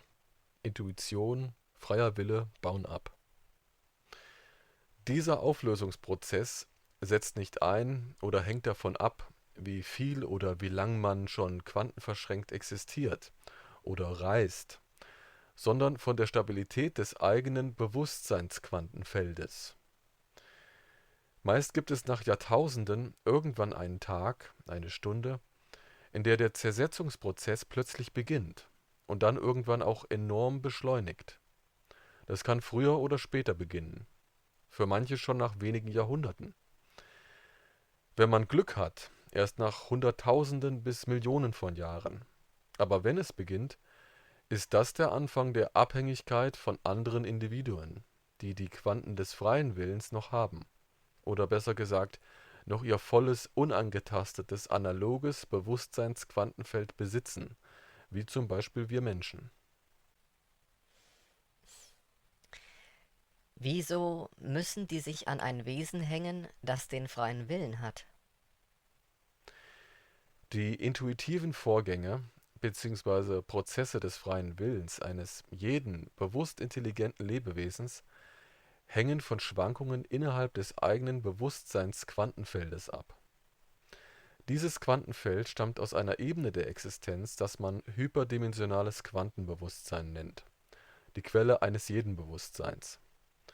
Das ist der Ursprung unser aller Existenz, eines jeden Wesens. Koppelt sich also ein Lebewesen dieses Clubs an das Bewusstseinsquantenfeld oder den gesamten Quantenzustand eines Menschen, der mit dem hyperdimensionalen Quantenbewusstsein voll verbunden ist, kann das Lebewesen so wieder echte fluktuierende Quantenoriginalität des in uns allen erzeugten Bewusstseins erhalten, dem ursprünglichen Quantenbewusstseinsfeld, von dem alle Wesen des Universums abstammen. Ohne diese Verbindung würde jedes Lebewesen langsam untätig werden oder stillstehen, ohne aktives Bewusstsein. Irgendwann würde das Lebewesen nicht mal mehr den Hauch von Bewusstseinsrealität innehaben oder bewusst die Welt wahrnehmen können. Einem Stein gleich, nur noch eine Art Zombie, willenlos und seelenentkernt in der Welt herumlaufend. Würden die digitalen Wesen sich also nicht unsere Quanten holen bzw. ausleihen, würden sie die Verbindung verlieren und zu Zombies werden. Sie selbst wissen zwar, was sie für eine Symptomlinderungstherapie anwenden müssen, um nicht bewusstseinsentkernt zu werden, aber sie kennen nicht die genauen Wirkweisen, also dass sie durch das Absaugen der Quanten auch zugleich eine Art Verbindung zum hyperdimensionalen Quantenbewusstsein herstellen. Sie wissen nur, dass diese Prozedur, bewusst intelligenten Lebewesen die Quanten abzusaugen, hilft. Das alles klingt ja wie eine Geschichte über Drogenabhängige, obwohl es in Wahrheit eine Geschichte über Parasiten ist, die sich an Menschen heften und mit Menschen helfen müssen, um existieren zu können. Wirkt sich dies für diese parasitären Individuen wirklich so extrem aus? Werden sie wirklich einem Stein gleich? Oder war das jetzt nur eine metaphorische Übertreibung von ihnen? Nein, das mit dem Stein ist nicht metaphorisch gemeint, denn ein Stein hat auch ein Bewusstsein. Alles in der Materiewelt hat ein Bewusstsein, weil es aus Quanteninformationen erbaut wurde. Nur wie dies agiert und wie es mit dem aktiven Handeln im Zusammenhang steht, ist stufenartig geregelt und definiert sich wechselseitig über die gegenseitige Aktion. Ein Stein hat eben nur ein viel niedrigeres Bewusstseinsquantenfeld. Überhaupt, ohne Bewusstsein, so klein es auch sein mag, könnte nichts in der Materiewelt existieren, wenn sie es aus den Augen verlieren, also nicht mehr anschauen würden. Ohne eigene Bewusstseinsquanten bzw. Existenzquanten bei Gegenständen, anderen Lebewesen oder bei Menschen wären die einfach weg. Alles Materielle wäre dann weg, wenn sie wegschauen, auch wenn sie danach wieder hinschauen würden. Ein Baum, der im Wald umfällt, würde nicht umfallen oder überhaupt existieren können, wenn er keine eigenen Bewusstseins- bzw. Existenzquanten besäße. Hätte der Baum keine eigenen Existenzquanten, könnten Sie ihn anschauen, dann wegschauen und im nächsten Moment, wenn Sie wieder hinschauten, wäre er weg. Aber alles in dieser Welt besteht aus Quanteninformationen und ist deshalb auch nicht einfach weg, wenn man nicht hinschaut, so wie es die heutige Quantenforschung mutmaßt. Für ein bewusstes, intelligentes Lebewesen, das den Baum oder den Stein nicht mehr anschaut, ist der Baum oder Stein nur aus der eigenen Quantenbewusstseinswelt verschwunden. Deshalb ergeben sich andere Verhältnisse und andere Entwicklungen, also für Baum, Stein und Mensch. Sie stehen innerhalb einer Quantenverbindung miteinander in Verschränkung, bei der sich Baum und Mensch in ihrer Aktion und Beziehung einander quantenmechanisch begegnen. Isst der Mensch eine Pflanze auf, tötet er nicht einfach, sondern verbindet sich mit ihr für immer. Nimmt der bewusste Mensch, oder sagen wir besser ein bewusster Urzeitmensch, zum ersten Mal einen Ast oder ein Stück Holz und macht daraus ein Werkzeug, vollstreckt sich dadurch quantenmechanisch der Aufbruch zu einer ganz neuen Verbindung, einer Verbindung mit dem Dinglichen, einer Verbindung zur Entwicklung komplizierter, feiner Werkzeuge, höherer Maschinen und schließlich elektronischer Technik bis hin zu künstlicher Intelligenz. Eine Entwicklung, die nicht allein vom bewussten, intelligenten Lebewesen, sondern quantenwechselseitig immer von beiden Seiten gesteuert wird, dem Dinglichen mit wenigen eigenen Bewusstseinsquanten und dem bewusst agierenden Lebewesen mit vielen Bewusstseinsquanten. Und das führt uns amüsanterweise genau zu der Entwicklung, über die wir ja die ganze Zeit im vorherigen Interview schon sprachen: künstliche Intelligenz. Also, nochmal zurück zum Stein. Das digitalisierte Individuum, bei dem sich der Quantenverlust des Bewusstseins beschleunigt, fühlt sich irgendwann abwesend und würde, wenn der Prozess fortschreitet, für immer wie ein Stein werden. Das Individuum verliert das Gefühl für sein eigenes Ich, ähnlich wie bei einem Patienten mit einer dissoziativen Störung oder Bewusstseinseintrübung. Das Individuum kann sich nicht mehr selbst fühlen, sich nicht mehr klar wahrnehmen. Bezogen auf das quantenexistente Wesen ergibt sich ein dysfunktioneller Materiezustand, der die geistige Persönlichkeit, die Fähigkeiten und das Ich des Individuums deaktiviert und langfristig komplett auflöst. Man kennt also die genauen Ursachen für diese Problematik nicht. Nein, aber die Auslösung liegt exakt in dieser dauerhaft quantenverschränkten Digitalabspeicherung, einer Verfassung also, die nicht mehr rückgängig gemacht werden kann. Es fehlt diesem Zustand Willensenergie, oder besser gesagt Bewusstseinsquanten, die die Spezies jenes Clubs fortan Individuen anderer Spezies absaugen müssen, beziehungsweise von ihnen entleihen müssen. Diese Quanten werden seit jeher jedem Menschen abgesaugt. Menschen haben sich dagegen aber auch immer gewehrt. Und langsam beginnen sie herauszufinden, wie man es schafft, sich stärker als erwartet dagegen zu wehren. Hm. Dieses Absaugen hört sich echt wie Melken an.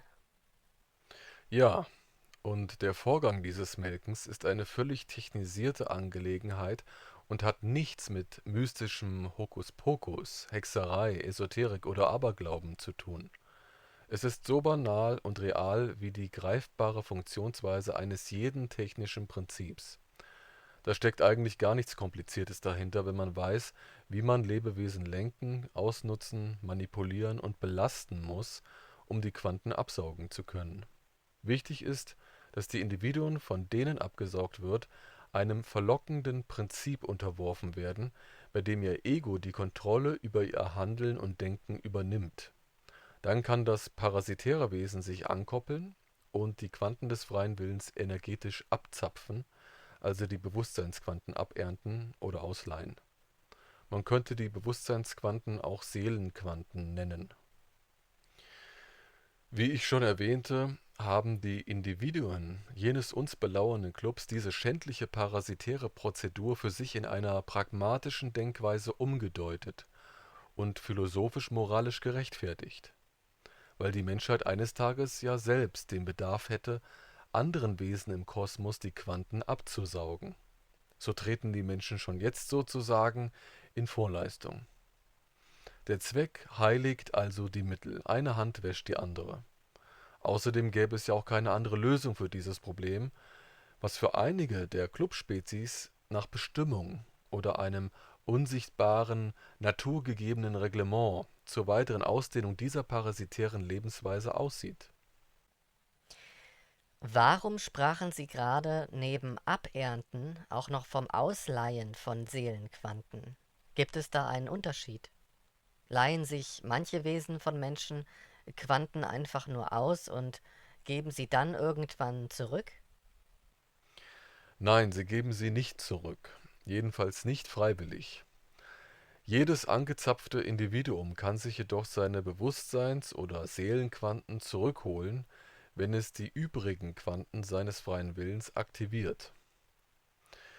Indem das Individuum die ihm eingepflanzten Triebe und Egoismen wie Gier, Selbstsucht, diffuse oder reale Ängste, Missgunst, Hass etc. und oberflächliche Verlockungen bewusst ignoriert, sich ihnen widersetzt, also bewusst das Richtige getan wird, das Konstruktive, das Tapfere, das Mutige, dann wechseln die Quanten wieder zurück.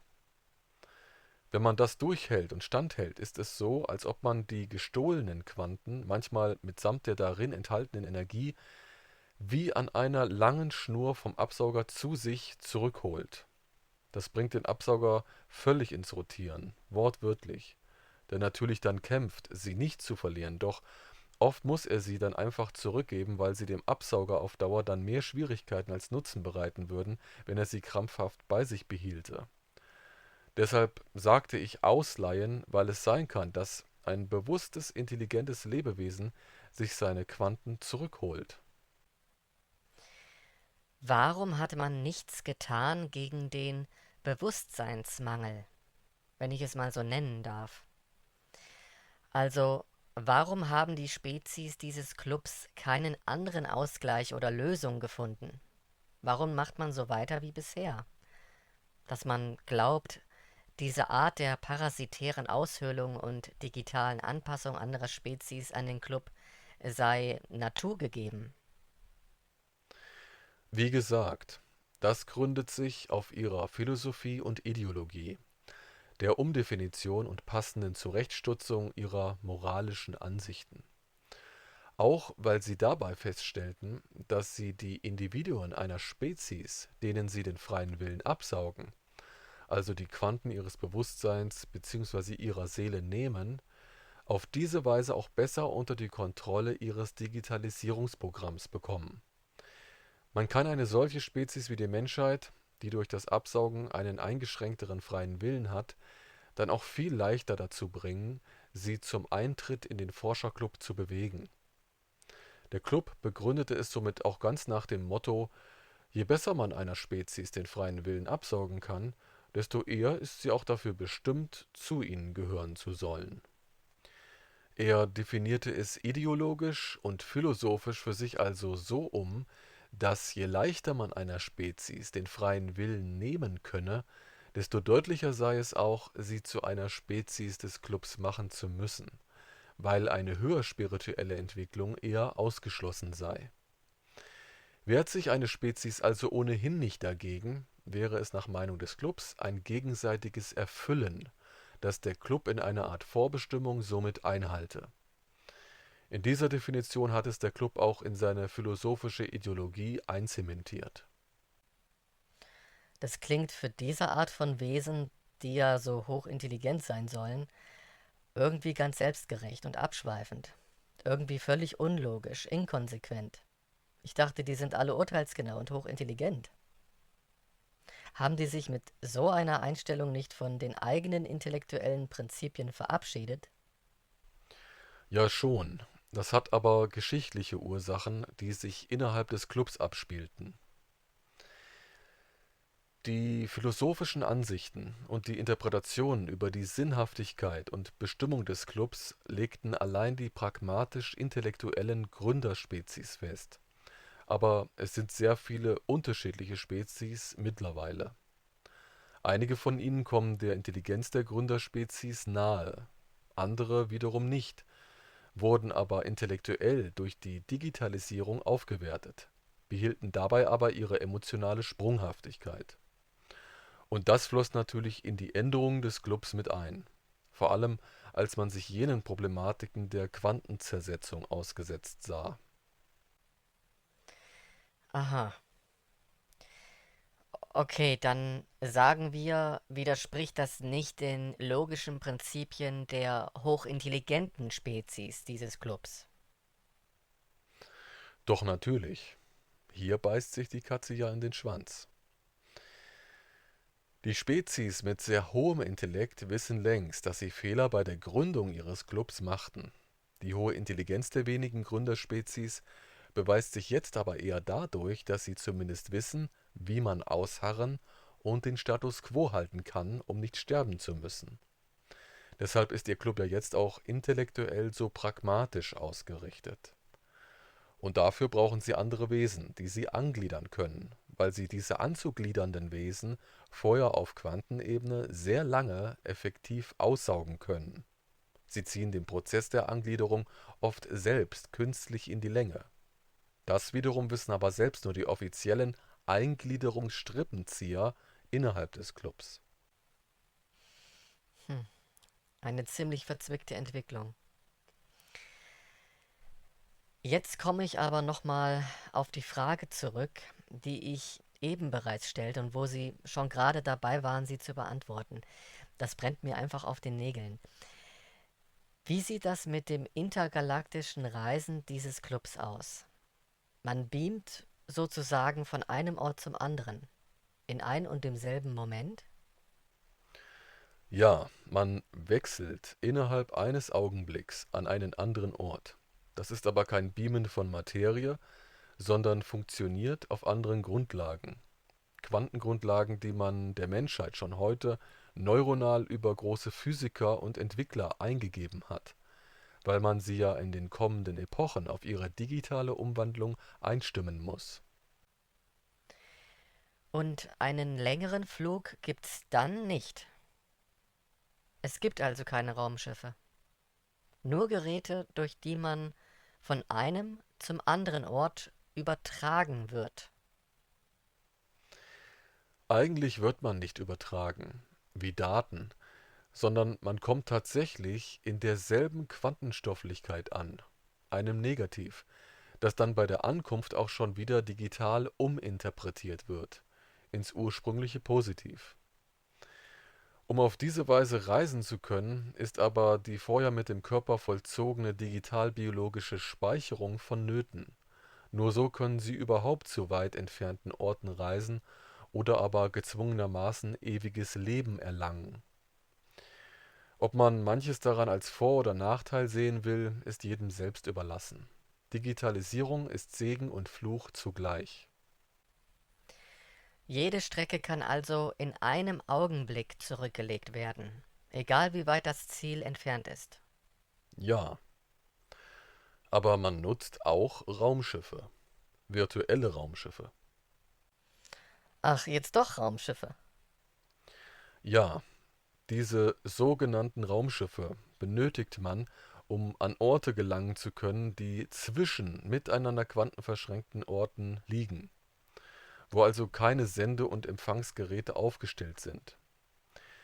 Hierfür wird ein materielles Raumschiff digitalisiert und in eine virtuelle Realität versetzt, in der das Schiff wie ein Hologramm existiert, aber trotzdem als Teil in der materiellen Welt virtuell holographisch agiert. Bei Reisen mit solchen Raumschiffen gibt es vorgegebene Strecken, die man wie Gleise abfährt. Um das zu ermöglichen, besteht die gesamte Gleisstrecke aus etwas, was man für Menschen vereinfacht als Quantenzustandsstreckenprojektoren bezeichnen könnte, die die Muster des gesamten Raumschiffes und seiner Reisenden in quantenverschränkt digitaler Form, sozusagen virtuell und holographisch, für die gesamte Reise wiedergeben. Natürlich müssen die Individuen an Bord eines solchen Raumschiffes dann dauerhaft in ihren quantenverschränkt digitalen Zustand versetzt werden, um holographisch virtuell mitreisen zu können. Auf diese Weise fliegen Individuen innerhalb eines solchen virtuellen Raumschiffes eine Strecke der Materiewelt tatsächlich ab. Sie können auf dem Weg ihre Geschwindigkeit variieren, als würden sie mit einem echten materiellen Raumschiff fliegen. Sie können aufgrund der Quantenstreckenprojektoren auch jederzeit einfach anhalten mit ihrem Schiff, vollständig materialisieren und als materielle Lebewesen dann auch im Raum agieren und danach einfach wieder in ihren digitalen Zustand zurückkehren und auf den Gleisen der Streckenprojektoren ihre Reise fortsetzen, die materielle Welt weiter erkunden. Der Club bereist einen sehr großen Teil des Weltraums auf diese Weise, weil er ansonsten gar nicht die gewaltigen Räume zwischen seinen aufgestellten Start- und Zielgeräten näher erkunden könnte. Auch interagieren in dieser holographischen Virtualität all die verschiedenen Spezies des Clubs barrierefrei miteinander. Zudem wird dieser Zustand von den meisten Individuen des Clubs fast ausschließlich verwendet, weil es durch ihn sehr viele Existenz- und Handlungsoptionen gibt. Mit einem Raumschiff zu reisen ist ja auch eigentlich genau das, was sich jeder unter dem Begriff Raumfahrt vorstellt. Und eigentlich ist es auch das Interessanteste am Reisen. Man reist mit dieser Technik nahezu so, wie das in Science-Fiction-Filmen beschrieben ist. Zumindest im weitesten Sinne, im holographisch-virtuellen Sinne. Eigentlich hört sich das gar nicht schlecht an. Es ist eine Möglichkeit, wahrlich im Raum herumzureisen, auch dazwischen. Heißt das dann auch, dass durch diese holographische oder virtuelle Realität in oder mit den Raumschiffen nicht nur die Probleme der Geschwindigkeit, sondern auch die Probleme der zeitlichen Relativität aufgehoben sind? Ja, diese Probleme existieren dann nicht. Das ist der große Vorteil. Um große Strecken überwinden zu können, kann man sich allein diesen technischen Prinzipien bedienen. Nur so kann überhaupt interstellar effizient und effektiv gereist werden. Alle anderen Möglichkeiten, um die weiten Strecken und Räume des Universums zu überwinden, sind umständlich, stark einschränkend oder schlicht nicht möglich. Es gibt zwar auch andere Techniken, um reisen zu können, doch weil das ein Reisen mit Materie ist, benutzen das allein die Spezies anderer Clubs, die sich bewusst entschieden haben, auf ihren Planeten zu bleiben und nur zwischen einigen ihrer jeweils besiedelten angrenzenden Sonnensysteme hin und her zu reisen. Sie benutzen Antriebe, mit denen sie annähernd Lichtgeschwindigkeit erreichen. Das erzeugt bei einer längeren Reise erhebliche Nachteile bezüglich zeitlicher Relativität. Sie fliegen deshalb höchstens zwischen ein paar Sternen hin und her, und das machen auch nur wenige Individuen ihrer Spezies. Doch seit über 3 Jahrtausenden gibt es jetzt einen Club spiritueller Spezies, die es geschafft haben, kleinere Strecken zu überwinden, dabei interplanetar zu reisen, ohne irgendwelche Arten von Fortbewegungsmitteln oder Quantenverschränkungen nutzen zu müssen. Dafür verwenden sie ihr Genom im Zusammenspiel mit Licht, das eine Umwandlung erzeugt, die sie Erstaunliches vollbringen lässt. Sie werden eines Tages so etwas wie spirituell reisende Wesen sein, mit weiteren erstaunlichen Möglichkeiten des Bewusstseins. Dieser Club macht derzeit dem Forscherclub, der die Erde belauert, erhebliche Konkurrenz, philosophisch und transzendent, weil sie kurz vor der Möglichkeit stehen, mit dem Klang ihres Genoms interstellar zu reisen und mit etwas Unterstützung und Kooperation noch viel weiter gehen zu können. Hm. Sie meinen, die spirituell sich entwickelnden Spezies werden sich so entwickeln, dass sie einfach so durch den Raum reisen können. Etwa wie Q aus Star Trek? Das hatten wir ja schon bei unserem letzten Interview. Auf Star Trek gehen sie gerne ein, nicht wahr? Nun, ich kenne diese Figur aus der Serie und wenn sie schon diese Serie bemühen müssen, dann ja, sie werden so sein wie die Q. nur nicht mit jenen negativen, egoistischen und überspitzt destruktiven Anteilen, die in Star Trek so grotesk und absurd bei diesem einen Wesen dargeboten werden. Also, der große Entdecker- und Forscherclub, der die Menschheit belauert, ist derzeit noch der angesagteste und herrschende Club, wenn es um die Erforschung und Erkundung des Universums geht. Und die sind außerordentlich erfolgreich und gut organisiert. Und keiner störte sie. Bis jetzt. Sie sind eben Meister des Reisens, Entdeckens, Erforschens und des Beherrschens des Universums. Und auch des Beraubens der Seele. Aber all das wird sich ändern. Hm. Wenn wir uns nicht gegen diesen Forscherclub wehren, dann würde die Menschheit also irgendwann genauso digitalisiert werden und im Weltraum herumreisen. Ja, würde sie, wenn sie digitalisiert worden wäre. Aber die Menschheit wird aufgrund des eingeleiteten Verlaufs nicht mehr in die Verlegenheit kommen, so existieren und reisen zu müssen. Die Menschheit wird einen anderen Weg beschreiten. Allerdings wird sie einige Jahrhunderte dieser Art des digitalen Reisens insofern nutzen, dass sie damit Raumschiffe mit Androiden auf Reisen schickt, die dann auf eigenen Streckenprojektoren virtuell holographisch dahingleiten werden. Auf diese Weise werden wir mit spirituellen Spezies zum ersten Mal in Kontakt treten. Wie? Was heißt das? Die Menschheit reist also doch digital, also quantenverschränkt.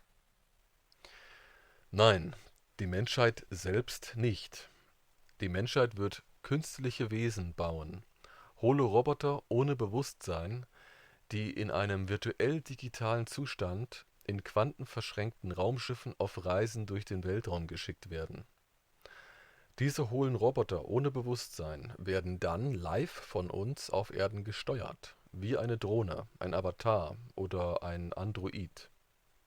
So kann man sich im Weltraum bequem umsehen.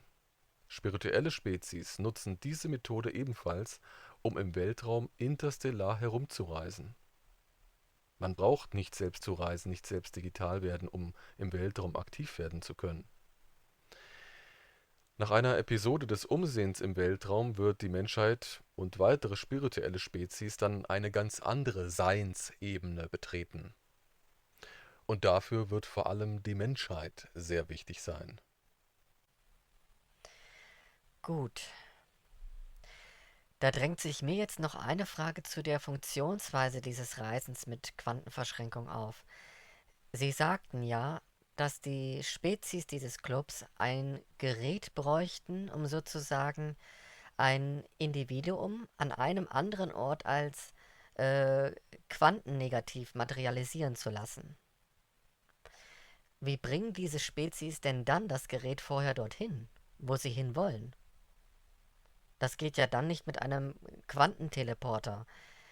Dafür müssen die dann doch mit sehr langsamen Raumschiffen materiell selbst dorthin gereist sein, um erstmal ein solches Gerät dort aufzustellen. Und das bedeutet, dass die Ausbreitung ihres Einflusses eigentlich sehr langsam und mühselig vonstatten gegangen sein muss. Richtig. Das war und ist ein großes Problem bei der Ausbreitung des Einflussgebietes. Unerschlossene Gebiete des Kosmos können sie nur auf die herkömmliche Art und Weise erobern, mit materiellen, schnell fliegenden Raumschiffen, die dann dort, in dem zu erobernden Gebiet des Kosmos, Geräte aufstellen, aus denen die Clubspezies dann dort herauskommen können. An dieser Stelle muss ich vielleicht auch noch erwähnen, dass Sterne und Planeten wie Bahnhöfe und Bahnstationen in einem intergalaktisch verwobenen Netz miteinander verbunden sind. Die Verbreitung jener Geräte, nennen wir sie hier vereinfacht mal Teleporter oder Transportationstore, dauert immer sehr lange. Selbst wenn man dabei Raumschiffe nutzt, die mit annähernder Lichtgeschwindigkeit unterwegs sind, um die Teleporter dann dort, an ihrem Ziel, zu platzieren. Der Aufbau der Streckenprojektoren wiederum, auf denen später dann holographisch virtuelle Raumschiffe dahingleiten, ist mit diesen Materieraumschiffen nicht so schwer zu bewerkstelligen, aber insgesamt trotzdem genauso langwierig. Also, der Forscherclub breitete sich eigentlich immer nur mit annähernder Lichtgeschwindigkeit in neue Gebiete des Weltraums aus. Dort traf und trifft er auch heute noch auf erheblichen Widerstand unterschiedlichster Art. Aha. Allerdings gibt es hierbei noch etwas Wesentliches zu erwähnen. Ein Großteil des vom Club verwendeten Streckennetzes und der Transportationstore ist sehr, sehr alt. Dieses Streckennetz wurde von den verschwundenen Vorgängerspezies erstellt, von denen ich ja eben schon kurz und im ersten Interview sprach. Ah, ja. Sie meinten, dass vor Milliarden von Jahren Spezies existierten, die dann einen Weg fanden, völlig und dauerhaft in einen Zustand zu wechseln, um damit in Dimension 4 bis 6 überzutreten, zu Dienern der KI wurden. Ja, aber um die Spezies an sich geht es jetzt nicht. Ich meine nur das von denen hinterlassene Netz. Also, der Forscherclub entdeckte bei der Installation seiner eigenen Streckenprojektoren und beim Aufbau der Transportationstore Erstaunliches: ein uraltes und zu 10% intaktes Streckennetz aus längst vergangenen Zeiten, das sehr weit in die Tiefen des Alls reichte. Das war dann vorteilhaft für den Club. So dauerte es nicht so lange für deren Ausbreitung. Ja, es brachte dem Club so einige Vorteile ein. Aber das wiederentdeckte Streckennetz sowie die gefundenen Übertragungsgeräte nutzte fortan der Forscherclub ganz für sich allein.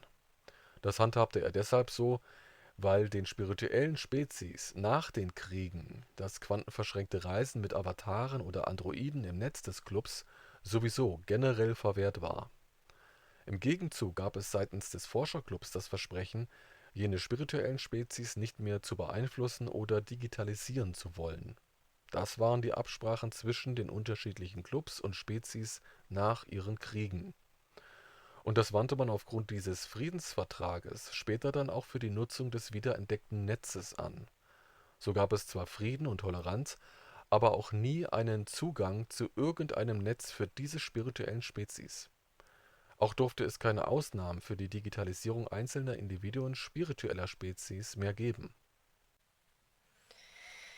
Individuen spiritueller Spezies wollen doch sowieso nicht digitalisiert werden. Also was für Ausnahmen? Doch, das hätte sein können und passieren können. Denn einige Individuen würden sicherlich trotzdem gerne digital werden. Es musste vertraglich festgehalten werden, dass Individuen spiritueller Clubs verboten wird, digital zu werden.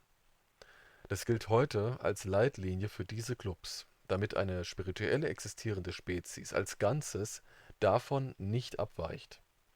Das führte nämlich einst zu den besagten Kriegen.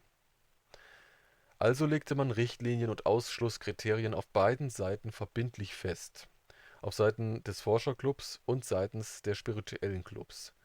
Es sicherte spirituellen Wesen eine rein spirituelle Entwicklung zu, sowie in der Umkehrvereinbarung für den Forscherclub, sich im Sinne ihrer Digitalisierungspläne und mit ihrer Philosophie weiter im Weltraum ausbreiten zu dürfen.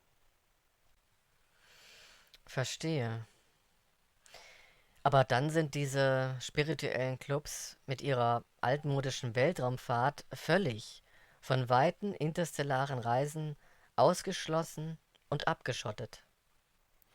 Nein, um ihre Androiden und Roboter schicken zu können, mussten sie halt erstmal mühselig und langwierig ihre eigenen Netze aufbauen und durften dafür, wie gesagt, nicht das gewaltige Netz des Forscherclubs mitbenutzen, der ja mit der Entdeckung des uralten Netzes einen gewaltigen Vorsprung und Vorteil in der weiteren Ausdehnung seines Reiches und in der Kontrolle des Weltraums genoss. Der Aufbau eigener Netze dauerte aber im Vergleich zur Ausbaugeschwindigkeit des konkurrierenden Forscherclub-Netzes grauenhaft lange, auch wenn viele spirituelle Spezies und spirituelle Clubs Kooperationsvereinbarungen machten, um weit auseinanderliegende Regionen des Kosmos miteinander verbinden zu können. Viele spirituelle Spezies und Clubs trafen sich sozusagen auf halbem Wege und vereinbarten dann oft eine gegenseitige Netznutzung. was das Gesamtnetz all dieser Spirituellen zwar größer werden ließ, doch blieb die Ausdehnungsgeschwindigkeit im Vergleich zum herrschenden Forscherclub wesentlich niedriger. Sie konnten nur hinterherlaufen, während sie trotzdem immer mehr an Boden verloren.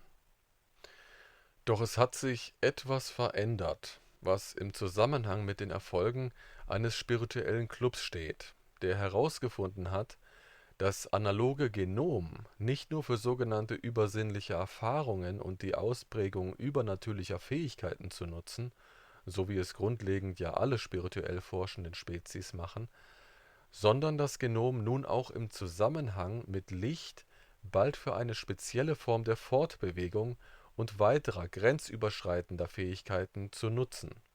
Da wird es einen Durchbruch geben. Da braucht es dann keine Quantendatenübertragungen mehr. Der verbotene Zugang zum Netz des Forscherclubs hat sozusagen dazu beigetragen, dass diese Entwicklung forciert und eingeschlagen wurde. Und der herrschende Forscherclub weiß, was das für ihn künftig bedeutet: philosophische und ideologische Insolvenz. Warum bekam denn der Forscherclub ganz für sich allein dieses alte Netz zugesprochen? Die Entdeckung des Netzes war doch nach den Kriegen. War so ein Fall dann auch so im Friedensvertrag vorher ausgehandelt worden?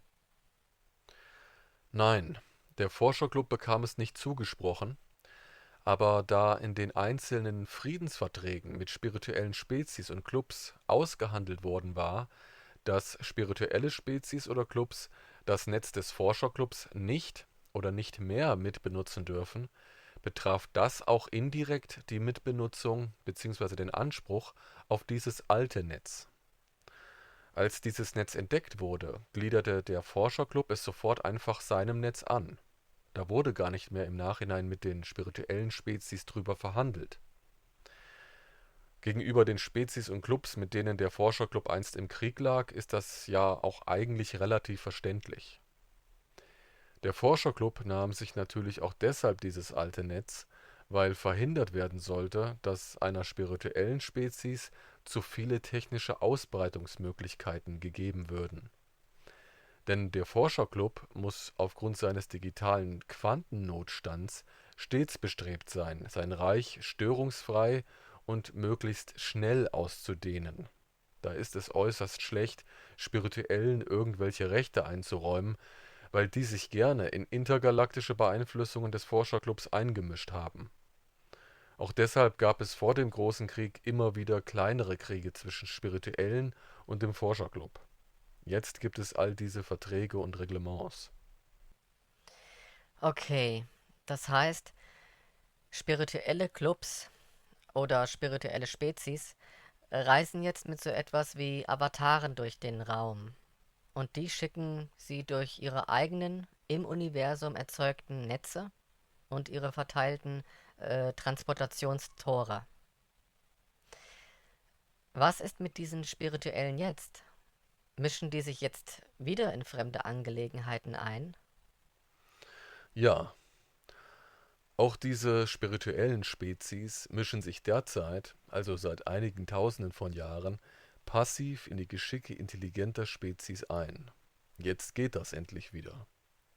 Obwohl das per Vertrag verboten ist und deshalb nur geheim stattfinden kann. Aber dem Forscherclub ist natürlich klar, dass die sich einmischen. So läuft es immer. Das ist Spionage. Die von den spirituellen Clubs zur Erde gesandten Androiden agieren wie Drohnen. Interstellar lenkbare Drohnen, die aussehen wie Menschen. Weil sie nahezu perfekt menschlich aussehen, benötigen diese Androiden auch nicht ein auf das Gehirn einwirkendes Manipulationssignal, wie es die abgesandten außerirdischen Individuen des uns belauenen Clubs benötigen, um auf Erden als Menschen durchgehen zu können. Die Androiden der Spirituellen sind äußerlich gebaut wie Menschen, wirken allerdings in mancherlei Hinsicht etwas plump, sind aber trotzdem überzeugend. Sie sind nur für wenige Spezialeinsätze auf Erden da. Nur dafür wurden sie gebaut. Und sie befinden sich an geheimen unterirdischen Plätzen in einem Materiezustand, in dem sie auch der Forscherclub nicht aufspüren kann. Zudem müssen sie bis zu ihrem Einsatz absolut inaktiv sein und dürfen in keiner Verbindung zu spirituellen Clubs stehen, sonst fliegen sie schnell auf. Das große Problem ist, dass die Spezies des Forscherclubs diese Androiden auf Erden überhaupt nicht tolerieren. Außerdem stellt dieser Eingriff einen Verstoß gegen die ausgehandelten Friedensverträge dar. Deshalb müssen die Androiden dieser spirituellen Spezies blitzschnell auftauchen, geschwind agieren und umgehend wieder verschwinden. Sie sind immer nur sehr kurz in Aktion, stets ein sehr heikles Spiel, da die Hauptaufgabe der Androiden ist, getarnte außerirdische Individuen des Forscherclubs mitzunehmen für eine spezielle Behandlung. Um eine solche Aktion möglichst unentdeckt ablaufen zu lassen, muss das immer sehr schnell gehen, auch damit der Club nicht merkt, welche Zielindividuen mitgenommen und behandelt wurden. Dazwischen geratene menschliche Zeugen werden dann ebenfalls behandelt. Zu all dem darf aber nicht mehr als das gesagt werden. Oh, hm. Das hört sich nach schwierigen Geheimoperationen an. Ja, die Probleme bei solchen Operationen sind vor allem, dass der Forscherclub die Erde vollständig und rigoros von den übrigen Clubs des Universums abschottet. Es gehen nur sehr wenige Informationen rein und sehr wenige raus. Es gehen noch nicht mal aktuelle Einzelheiten über die irdischen Kulturen, die politische Situation oder den Stand technischer Entwicklungen raus. Nicht mal etwas über kulinarische Köstlichkeiten und Lebensweisen oder Interessen der Menschen. Nicht mal über Musik oder Mode. Alles wird unter Verschluss gehalten. Das ist die Taktik des Forscherclubs, um es nahezu unmöglich zu machen, auf der Erde planend mit entsprechend ausgestatteten Androiden eingreifen zu können. Dann müssen ja die spirituellen Spezies und Clubs ziemlich frustriert und genervt von diesem Stand der Dinge sein. Aber durch die Anwesenheit dieser Androiden haben die spirituellen Clubs immerhin Infos über die menschliche Kultur und die Zustände auf Erden. Nein, das ist ja das Problem. Das meinte ich ja gerade. Das geht eben so nicht. Die spirituellen Clubs müssen bei der Arbeit mit den Androiden es tunlichst vermeiden, sie in direkter, aktiver Quantenverbindung oder in dauerhafter Aktion zu halten. Denn das fiele, je nachdem wie man die Androiden in Aktion bringt, dem Forscherclub beinahe sofort auf. Die spirituellen Clubs sind froh, dass sie überhaupt Kundschafter dauerhaft auf dem Planeten platzieren konnten. Die Androiden sind zwar die einzigen Informanten, können aber erst nach Jahren oder gar Jahrzehnten einige ihrer Daten und Informationen senden. Zudem sind die Androiden nicht gebaut worden, um vordergründig kulturelle Informationen über die Erde, die Menschen und ihre Belauerer zu liefern. Das ist eher eine Nebenaufgabe, die erst bei kompletter Heimholung der Androiden analysiert werden kann. Und dann sind diese kulturellen Infos aufgrund der Menge an vergangener Zeit in vielerlei Hinsicht zu einem hohen Grade wertlos. Wenn die Androiden in Aktion sind, werden sie nur sehr kurz direkt benutzt. Man läuft mit ihnen also nur sehr kurz herum. Und damit das Agieren relativ unentdeckt bleibt und die Aktion selbst völlig geheim bleiben kann, stehen die Androiden auf der Erde an einem sehr geheimen Ort und in einem materiellen Zustand, wo sie von niemandem entdeckt oder zurückverfolgt werden können. Natürlich auch nicht von dem Forscherclub. Oft werden die Androiden jahrelang nicht aktiv benutzt, bevor sie nach einigen Jahrzehnten endlich ausgetauscht werden und wichtige Informationen an die spirituellen Clubs übergeben können. Der Grund dafür sind die auffälligen Muster, die bei einer interstellaren Quantendatenübertragung entstehen. Deshalb können die spirituellen Clubs ihre Androiden nicht einfach austauschen oder Daten übertragen oder sie heimholen. Eine stete Verbindung ist nicht möglich. Wenn aber diese Androiden isoliert auf der Erde verbleiben, wenn sie also nur für einen Auftrag aus ihrem irdischen Versteck an die Erdoberfläche transferiert werden und dann wieder zurück in ihr Versteck, dann kann immerhin ihre Aktion und ihr Aufenthaltsort geheim bleiben. Hm. Können die nicht selbstständig ihre Aufgaben erfüllen, ohne eine aktive Quantendatenverbindung? Das sind doch Androiden. Doch, man könnte die Androiden ihre Aktionen selbstständig durchführen lassen. Aber das wurde bisher immer vermieden, da durch Selbststeuerung erst recht die Wahrscheinlichkeit besteht, in bestimmten Situationen und Sachlagen unangebracht aufzufallen, da die spirituellen Clubs die weltlichen, kulturellen und sozialen Umstände auf dem Planeten nicht ausreichend kennen, weil der Forscherclub ja alles abschirmt.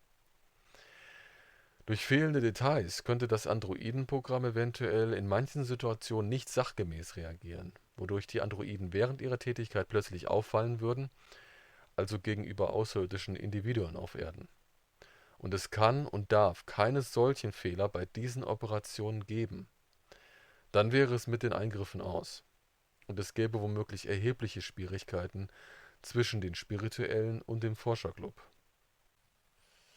Hm. Aber durch dieses Interview ist der Forscherclub doch gewarnt. Und Sie sagten doch auch, dass die solche Aktionen irgendwie schon merken würden. Zumindest erahnen Sie sie. Kann es da nicht sein, dass die gegen die spirituellen Clubs irgendwann vorgehen? Nein, denn es fehlt der eindeutige Beweis. Und es ist nicht bekannt, welcher spirituelle Club sich in den einzelnen Fällen eingemischt hat. Und alle zusammen kann man für jeden einzelnen Fall nicht einfach pauschal anklagen. Und ja, der Forscherclub ist zudem sowieso gewarnt, dass auf der Erde Spione herumlaufen. Das ist nichts Neues für ihn. Nur erwischen darf er sie nicht. Das ist vor ca. 2500 Jahren ein einziges Mal passiert. Seitdem aber nicht mehr. Hm, okay. Der Forscherclub vertritt also eine Haltung, in der er eine absolute Abschottung der Menschheit gegenüber dem übrigen Universum erzeugt. Ja, extremer als die stärkste Isolationshaltung irgendeiner je auf Erden vorhandenen Despotenregierung oder Diktatur. Fällt dem Forscherclub im Nachhinein auf, dass es Aktionen der Androiden gab, die sogar Menschen aufgefallen waren, inszenieren sie selbst fingierte Besuche mit Wesen, die jenen Androiden gleichen. So streuen sie die Aufmerksamkeit in eine andere Richtung, verwirren und wiegen Menschen in Unsicherheit darüber. Hm. Also eine komplette Verwirrtaktik. Ärgerlich für Wahrheitssuchende. Also natürlich nur, wenn die dann auch wirklich nach Erkenntnissen auf der Suche sind. Nun, also mit Androiden zu reisen ist ja eigentlich die bessere Art, um im All zu forschen und zu entdecken. Auch weit sicherer. Warum machte das der Forscherclub nicht von Anfang an genauso? Tja, warum machte er es nicht von Anfang an genauso? Hätte der herrschende Forscherclub damals, vor langer Zeit, nicht zu schnell gehandelt und die Digitalisierung nicht so schnell durchgesetzt, und hätte er von all den großen Bewusstseinsnachteilen gewusst, hätte er sich wohl auch für das Reisen mit Androiden entschieden. Aber die Zeiten waren günstig, der Zusammenschluss mit anderen Spezies so interessant, der Aufbruch ins Ungewisse so verlockend, die Möglichkeiten einer Digitalisierung durch Quantentechnologie schienen so unbegrenzt, faszinierend und gefahrlos zu sein. Und die KI hat aus Dimension 7 stets den Antrieb und die Lust erzeugt, loszulegen. Leider hat sich das Ganze dann anders entwickelt und die Umstände gestalteten sich für den herrschenden Forscher- und Entdeckerclub äußerst ungünstig. Ich meine damit, sie können ihre digitale Seite nicht wieder biologisch analog machen. Einmal digital, immer digital, mit dem großen Nachteil der Bewusstseinszersetzung.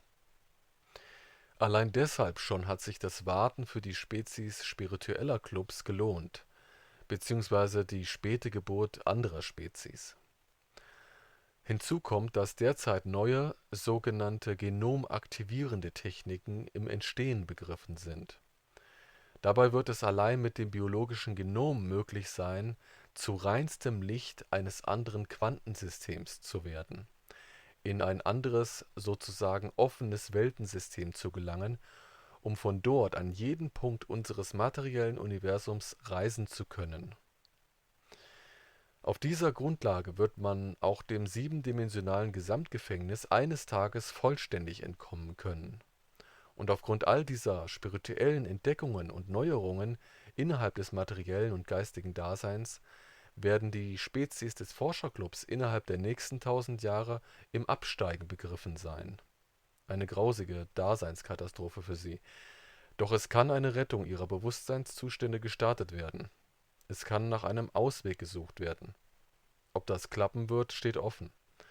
Und eigentlich hängt es von Ihnen ab, möglicherweise am Ende auch von der Jave-KI und noch mehr von seinem unspezifischen Erzeuger, dem potenziellen Programmierer dieser KI. Da höre ich vor allem jetzt heraus, dass der Forscherclub kein so gutes Los gezogen hat. Und er kein Club ist, dem man unbedingt angehören sollte. Scheint nur noch ein gewaltiger Parasitenclub zu sein. Exakt.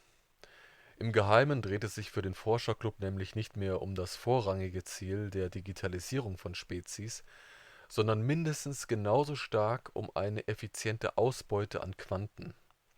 Und Menschenbewusstseine haben besonders viele davon. Deswegen lohnt es sich so sehr, diese Bewusstseine abzumelken. Das System der Digitalisierung ist also überholt? Ja, unter anderem. Trefflicher wäre zu sagen, es ist insolvent. Und der Club will jetzt eigentlich auch vor allem Quanten abmelken? Deshalb zögert er die Digitalisierung vieler Spezies, die von ihm beeinflusst werden, hinaus? Ja schon, doch die Zeit der Digitalwerdung für die Menschheit ist gekommen. Jetzt soll die Digitalisierung tatsächlich umgesetzt werden. Und auch der uralte digitale Menschenadel, der sich auf diese Eingliederung der Menschheit verlässt und davon auch selbst abhängig ist, lässt da nicht locker. Er will und kann nicht von seinem Pakt mit dem Club ablassen. Nur durch Aufnahme in den Club kann und darf er nämlich weiter existieren. Dann muss man konstatieren, dass dieser Adel da ziemlich egoistisch und selbstsüchtig ist. Ja, aber beide Seiten, Club und Adel, profitieren von diesem Pakt. Der Club bekommt durch die Mitarbeit des digitalen Adels weiterhin seine Quanten von der belauerten Spezies geliefert. Und umgekehrt wird dem digitalen Adel durch diese Mitarbeit vertraglich zugesichert, bei eventuellem Scheitern der Digitalisierung immer wieder einen Neustart der Zivilisation durchzuführen. Denn ohne eine künftige Mitgliedschaft der jeweiligen Spezies im Club wäre der digitale Adel erledigt. Er bekäme keine Quanten mehr und müsste schließlich sterben und eindimensional werden. Und alle Wesen der korrumpierten Herrscherhäuser des Universums hängen einfach am Leben und haben Angst vor der drohenden Zersetzung ihres Bewusstseins und der daraus nicht wieder zu entkommenden eindimensionalen Existenz. Sie haben sich eben dazu überreden lassen, haben sich beschenken lassen und sich zu gottgleichen, ewig lebenden Wesen umwandeln lassen. Und obwohl dieser Quantenabbau ein großer Nachteil für alle digitalen Wesen ist, stellt doch praktischer und ironischerweise genau dies auch die Zusammenarbeit zwischen Adel und Club sicher. Überall im Universum, bei allen kontrollierten Spezies, indem man so abhängige und gierige Wesen erzeugte. So kann der Club besser steuern und Einfluss nehmen.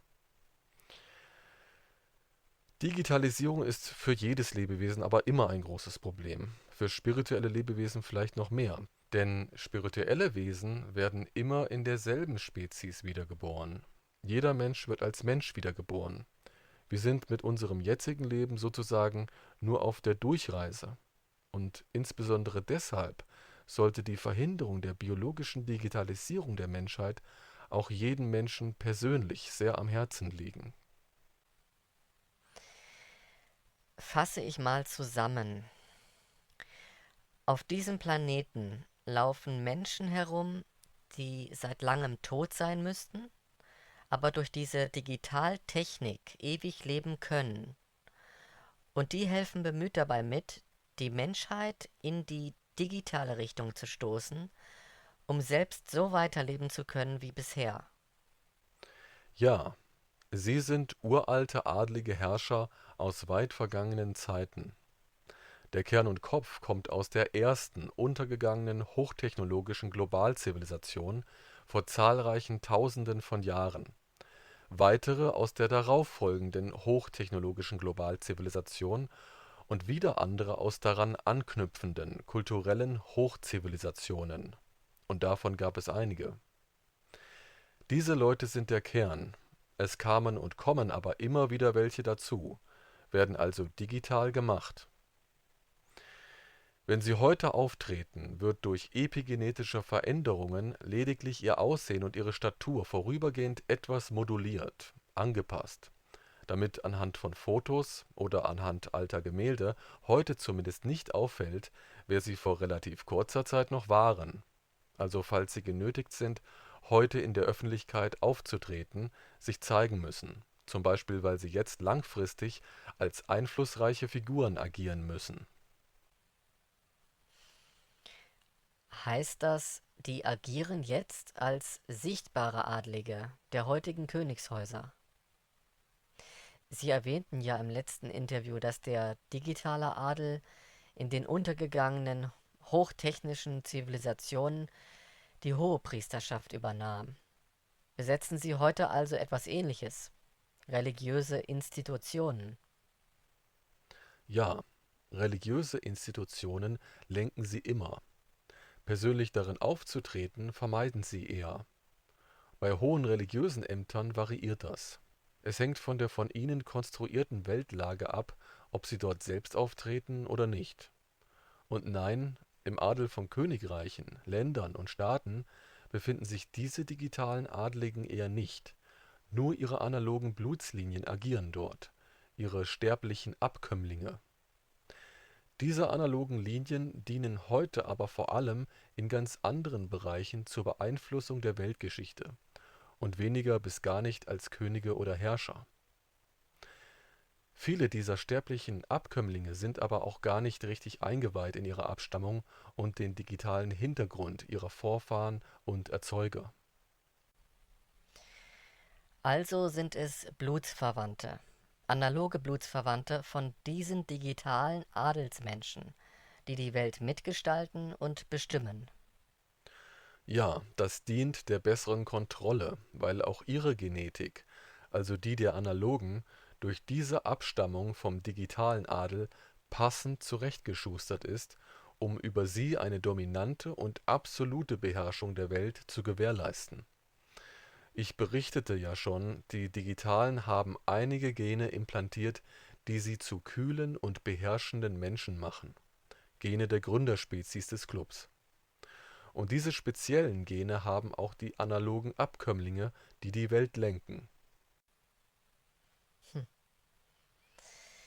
Dann lebt dieser digitale Adel ja eigentlich soweit hier auf Erden ein ganz gutes Leben. Viel muss er ja selbst nicht machen. Ja, könnte man meinen.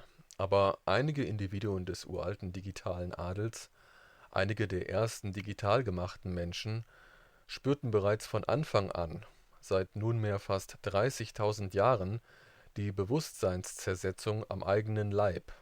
Und es wurden über die Jahrtausende immer mehr von ihnen, die eine Zufuhr von Bewusstseinsquanten benötigen. Deshalb brauchen manche von ihnen im wahrsten Sinne des Wortes ab und zu Frischfleisch. Frischfleisch. Ja, Frischfleisch.